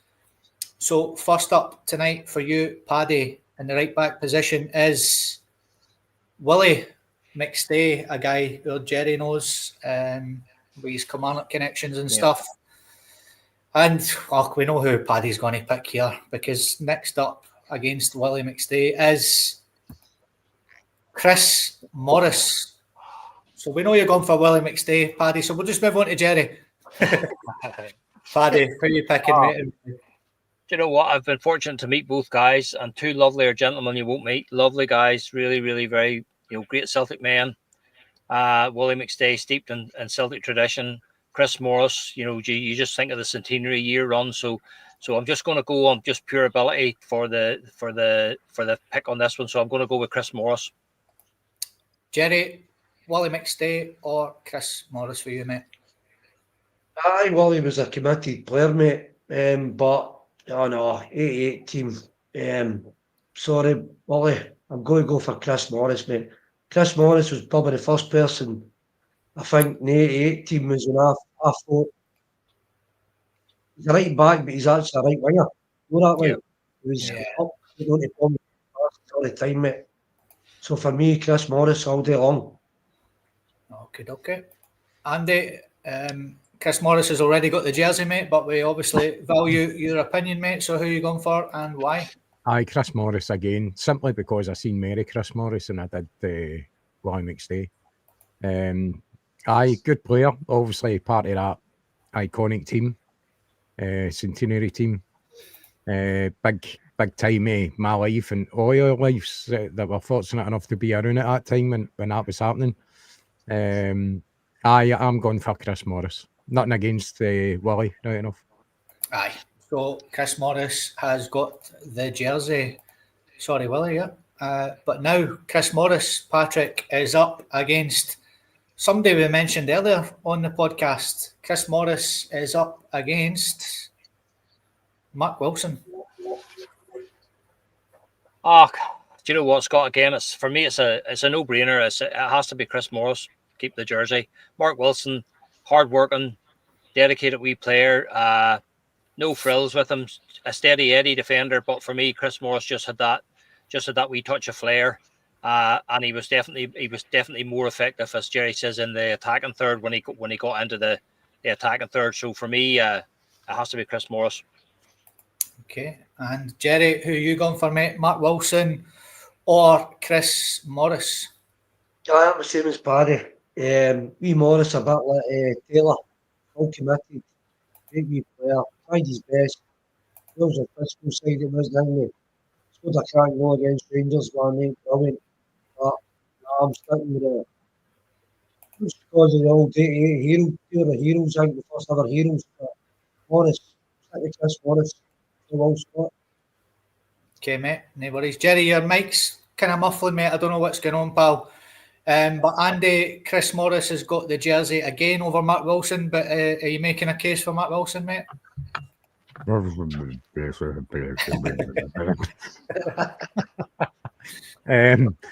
I'm not making a case for Mark Wilson. I'm going to go with Morris. I think it's simply a better player, so Morris for me.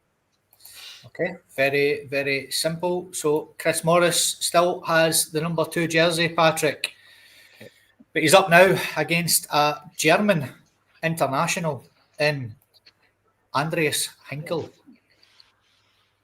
Do you know what? Got two quality players, but I can't see past Chris Morris on this one either. Andy Hinkel, very similar to Mark Wilson in many ways. Good defender, stay at home, steady Eddie. But just again the flair that Chris Morris had in the attacking side of the field, for me, just separates them the two. So Andy Hinkel, quality player too, but for me again, it has to be Chris Morris. Okay. So, Jerry, are you sticking with your main man, Paddy? Are you going for Chrissy Morris, or does Andres Hinkel rip the jersey off him? Aye, Celtic done well to get Hinkel. He had 21 caps for Germany for Sevilla, so it was a great signing. But a lot of injuries Higme Tiz, Higme Celtic Hinkle. So for me, I'm with Paddy. I'm sticking with Chris Morris. No more. Your mic is much better, mate. I don't know what you've done there, but it's worked. So, Andy, Chris Morris still has the jersey. He's even keeping it off a German international. Are you making a case for Andreas Hinkel? I think Jerry made a great point with the injuries to Hinkle as well, but that's the reason why I'm going to stick with Morris. Chrissy Morris, Jesus Christ, he's gone through them all at a knife through butter here. Yeah. But next up, Patrick, he is up against Josip Juranovic.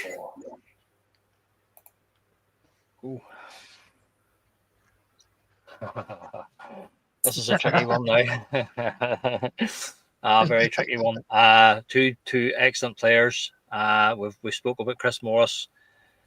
Do you know what? For me, I just think Juranovic was a suspect defender. Fantastic player going forward. But I thought he was caught up the field ball watching quite a bit. But an absolute quality player. But I don't know. I'm going to stick with Chris Morris on this one as well. Yeah, for that reason. Oh, so I'm not going to say what's happening in the comments there, Jerry, but who are you going for? Are you sticking with Paddy, or are you going for some fresh meat in that number 2 position in Juranovic? Last few players, Chris Morris, I've stuck by you, pal, but even your Como pies will get me out this one, or sausage rolls. I'm away with Juranovic. I love the 18, but he's a great player, great signing for Celtic. Same again, I wish he stayed a wee bit longer. Yeah. But great signing, Scott. So I'm on to him now. Andy, you have the deciding vote. Are you sticking with Paddy, or are you sticking with your bosom buddy from the weekend? Oh, Jerry, who are you picking and why? I think Juranovic was a good player. I'm still sticking with Morris. I'm still sticking with Morris here. He just edges it for me. Yep. Chris Morris, Jesus, I just think he was a better all-round player. Juranovic to me was caught out of position and great attacking player, but he left the back door open too often. Jesus, there's nothing wrong with leaving the back door open every now and again, Paddy. There's nothing wrong with that. Let's not go down that road. So if anybody knows Chris Morris, you better tell him he's firing through every single Celtic right back there is. Bloody hell. So next up, you're talking about 88 nostalgia and things like that, Jerry. But Paddy, I've got a wee bit of right back nostalgia for you. He was marking Lionel Messi in probably one of the most famous victories in Celtic's history, barring Lisbon, obviously. It was Adam Matthews in that 2-1 victory against Barcelona. Chris Morris or Adam Matthews? Oh, good servant as well. Good player. Came from the lower divisions as well. Hard-working player, but do you know what? To separate the two of them, I'm going to stick with Chris Morris again. Again, just his final. I would say they were of equal quality when it came to defending, but I think Chris Morris just shades it in the attacking side. As Jerry said, Chris Morris would have been more like a right winger than. I think Adam Matthews was a more defensive minded than Chrissy Morris, so I'm going to stick with Chris Morris. So Paddy's trying to get his Stenoline season ticket back. He's sticking with Chris Morris there, Jerry. But could Chris Morris mark Messi at the game like Adam Matthews did that night?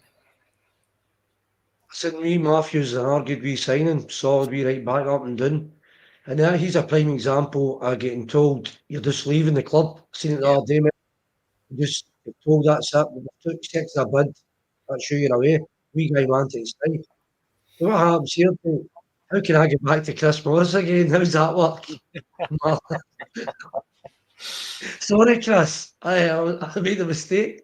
How does this work now for me? No, I mean, how do I jump back to Morris again after I get rid of him? No, I mean, you're a slut, Jerry. What? You're a slut. So I'm kind of lost here. How can I? You want to, Jerry. You know you want to. Get back to Chris Morris again now. Yeah, get back to him. I need to get back to Chris Morris now, Scott. Oh, you traitor. You traitor. You Chris Morris traitor. Andy, Chris Morris has amazingly ripped the jersey back by the looks of things. You don't have the deciding vote this time. But Adam Matthews or Chrissy Morris, who are you going for and why? I'm actually surprised that Chrissy's still hanging about here. To be honest with you, I thought, aye. We need to get him on the pod, mate. He'll be loving this. I know, aye. I'm going to stick with Morris again. I think with Matthews, he was injured a lot as well. Didn't really see his full potential. I think cracking wee player right enough. You know, he was a good player. Morris for me. Chris Morris is. We might as well just give him the jersey now, lads. This is getting embarrassing. I mean, no, that's not going to happen. But he's up now against another sort of cult hero, I would say, at Celtic. And he liked a policeman's hat. Mikael Lustig. Chris Morris or the Swedish international Mikael Lustig for you, Paddy? It's the end of the line for the new key Iniesta. No, I'm afraid. I've backed Chris Morris all day long, but on this one, purely and simply because he's a hero of mine, a cult hero in the supporters. You know, just the difference the guy made to the position, the difference he made to the club. You know, a real good, steady right back defender, attacker. You know, just a physical player, Swedish international. You know, just an absolute quality player. So for me, it's Mikael Lustig. Okay. Now, Jerry, I know you've got your Chris Morris posters up on the wall there beside you as well, mate. But is it Chris Morris or is it Mikael Lustig for you, mate? This is a definite final. That's me, Chris. I'm rather going to be back again. I'm leaving you Traitor. forever now. I'm leaving you forever, mate. It's Lustig all day long, mate. Oh, quality player, winner, fucking great all-round guy. Just love beating Rangers. Great player. He's international Sweden. Brilliant player. Lustig all day long, mate. Okay. And Andy, again, you don't get the deciding vote, but Lustig's ripped that jersey off Chris Morris. But are you sticking with Chrissy or are you going for Mikael Lustig? Aye, sorry, mate. I was just banning a hun there for a comment, but thanks for the view anyway. I appreciate it. It's PC Lustig for me. It's got to be. Aye. I don't think he had the kind of best start of his Celtic career. He wasn't really in the team much. Always put me in mind of one of the Musketeers when he had that mad kind of thing going on with his tash and stuff like that. And the hair, didn't he? The long hair at the time. I think he grew into the team and obviously became a kind of bit of an icon, especially with that goal celebration. Never going to forget that. And the goal against the Huns at Snake Mountain as well. Just magic. Some really, really good times with him. It was sad to see him go, actually. It's quite sad to see him go. Well for the fans. So, he takes the jersey for me, Lustig. So, the Chris Morris Supporters Club is now closed for this evening. We are now moved on to Mikael Lustig, who... Chris, you had a great run, mate. You had a great run, and if anybody knows him, let him know. He's still very much appreciated after all these years. Yep. So, Mikael Lustig, Paddy, is now up against our current Celtic right back. Mikael Lustig or Alistair Johnston? Tough one too. I think a cult figure up against a guy who has a potential to become a cult hero. I don't know. I think I'm don't know. It's a tough one, Scotty. But if I'm just going on, I'm going to go on overall ability. I'm going to stick with Mikael Lustig on this one. Johnston's a cracking player. I don't think he has a weakness in his game. I think he's a potential captain for Celtic, potential future captain of the club, leader, warrior. But I just think Lustig just keeps the jersey on longevity. You know, he's done it over a longer period of time. He's won so many more medals. I think Alistair Johnston will get there, no question of that. But for this debate tonight, it's Mikael Lustig for me. Okay, are you sticking with Paddy, Jerry? Are you going for Mikael Lustig, or are you picking the man who has the jersey at the minute? Oh, hell. This is terrible, isn't it? Yeah. Just get draws now. Fuck. No. How tight is it between the two? Two guys that are gear raw for Celtic. Absolute two warriors. Do you know what I mean? Absolute brilliant players. I think I'm just going to shade it to Lustig just because of the time he was there, and Johnson. No doubt Johnson will be. He asked me the same question in 5 years. I would say it might be different, but I'm just going, Lustig just shades it for me. Just that. Okay. Andy, it is a tough one actually between those two. But I mean, Lustig has got the jersey still.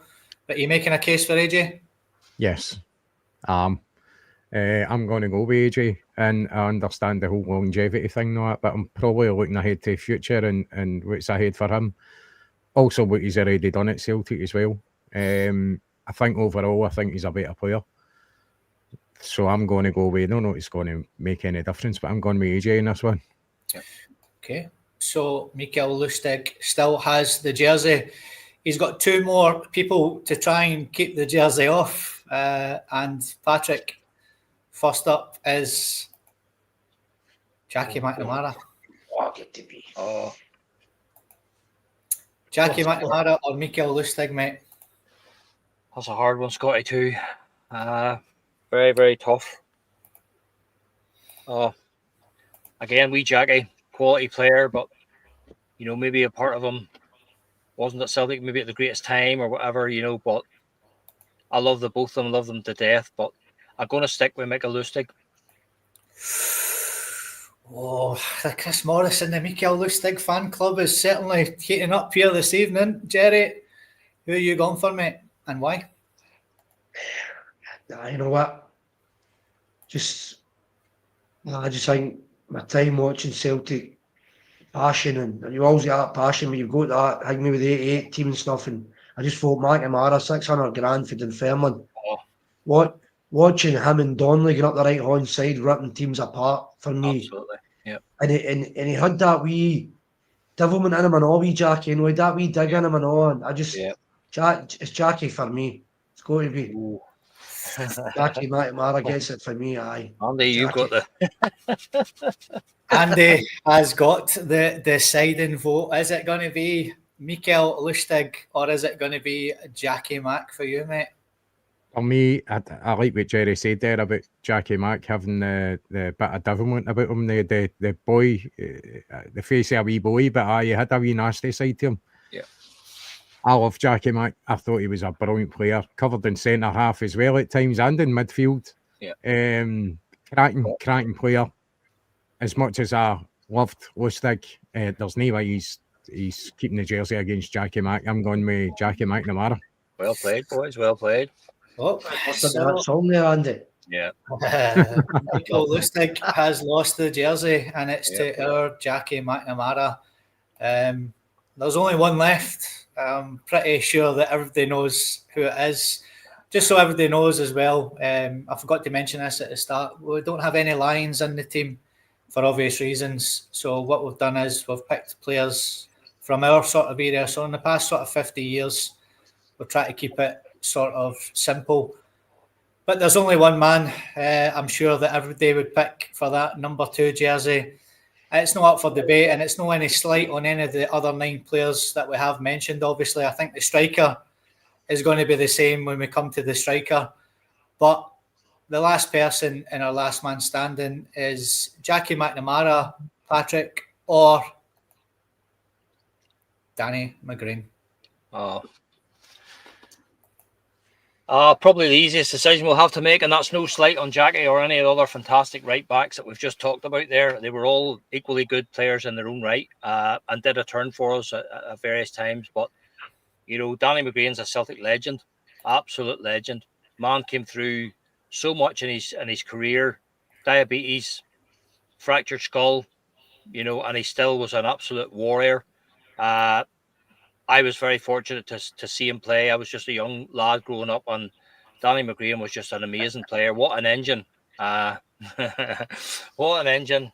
What a fantastic player! Just Danny McGrain still in the 93rd minute, still going strong as if it was only the 5th minute of the game. He's a Celtic legend. Danny McGrain is the next best thing to the Lisbon Lions. No question about that. From that special group of players at that time. So for me, this will be the easiest one of the whole lot. Danny McGrain all day long. Yep, Jerry, just to reiterate what was said in the comments there, it's Jackie McNamara and Danny McGrain, all right? It's not Chris Morris and Danny McGrain here. You've got to choose, Faisal. Can I get back to Chris again? No. Listen, there's no many players you can say he's played Celtic's world class, and I think he goes into that bracket. I mean, 62 caps for Scotland, you think he would have get more for that, Yeah. But what a player, man. Solid going forward, just a solid guy, solid player, and Celtic through and through. I mean, what a right back. I mean, that goal, remember Stones out the St Mirren one, the 1-2, they won the league. Yeah. One of the greatest goals you'll ever see. The only thing that ruins that is fucking Judas. Who scored it? That's the only thing. I didn't want to say too much. I didn't want to mention Mo Johnson, the end of it. But the football Celtic played that day, all coming from a green into McStay. Yeah. Fuck you, loves you forever, didn't it? I mean, it was fun football. Yep. The only thing that was quite hanging with Danny McGrain was when we were younger, is he had a beard. I know I've got maybe a wee one tonight, but he had that big beard, and there wasn't many players had beards then. You went, it wasn't very fashionable. Yeah. It's a bit different now when they've all got beards, but I think they've all got beards now because the referees keep using all the shaving foam and it's a free kick. Right. You know what I mean? Well, all the guys have got beards. So listen, we all knew it was going to be number one. I mean, the guy was just phenomenal for a player. Unbelievable. Certainly was. And Andy, I know he's a massive hero of yours, mate. It was always going to be, Danny McGrain. We started off with Arthur Boric in goals and Danny McGrain at right back. He's already been decided by the panel. I knew who you were going to pick, obviously, and who everybody else has picked. But just give us your thoughts on Danny McGrain, mate. Just what an absolute worldly he was, wasn't he? He's my favourite Celtic player of all time.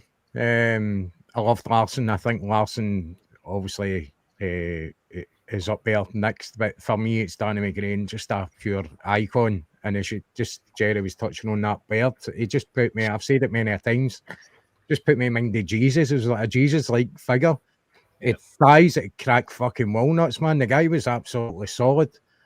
And what I've got in common with Danny is I'm diabetic as well. So 2 diabetics. He's only just slightly better than me when it comes to football ability, right enough. So he just shaves it there. Oh, brilliant. I obviously didn't hamper his career. He was an absolute icon for Celtic. I didn't get to see the best of Danny, so that my first memories of Danny was him ending his career.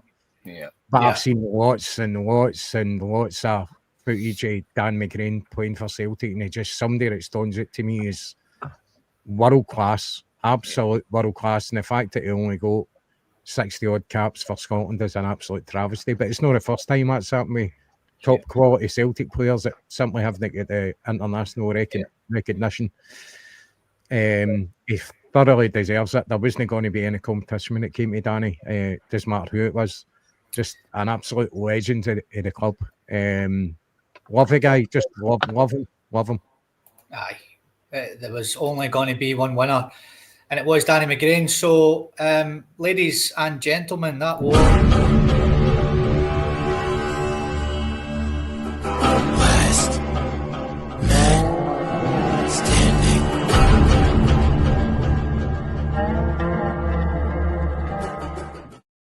So Danny McGrain gets the number 2 jersey. Arthur Boric is in goals for the 4 Leaf Clover podcast. On Wednesday night's podcast, we'll do our number 3s, which in old school money is the left back position. So I'll have another 10 for the panel to go through. Michelle will hopefully be back with us on Wednesday night as well. So we've got a few days off now, lads. No games, obviously. Enjoy your weekends.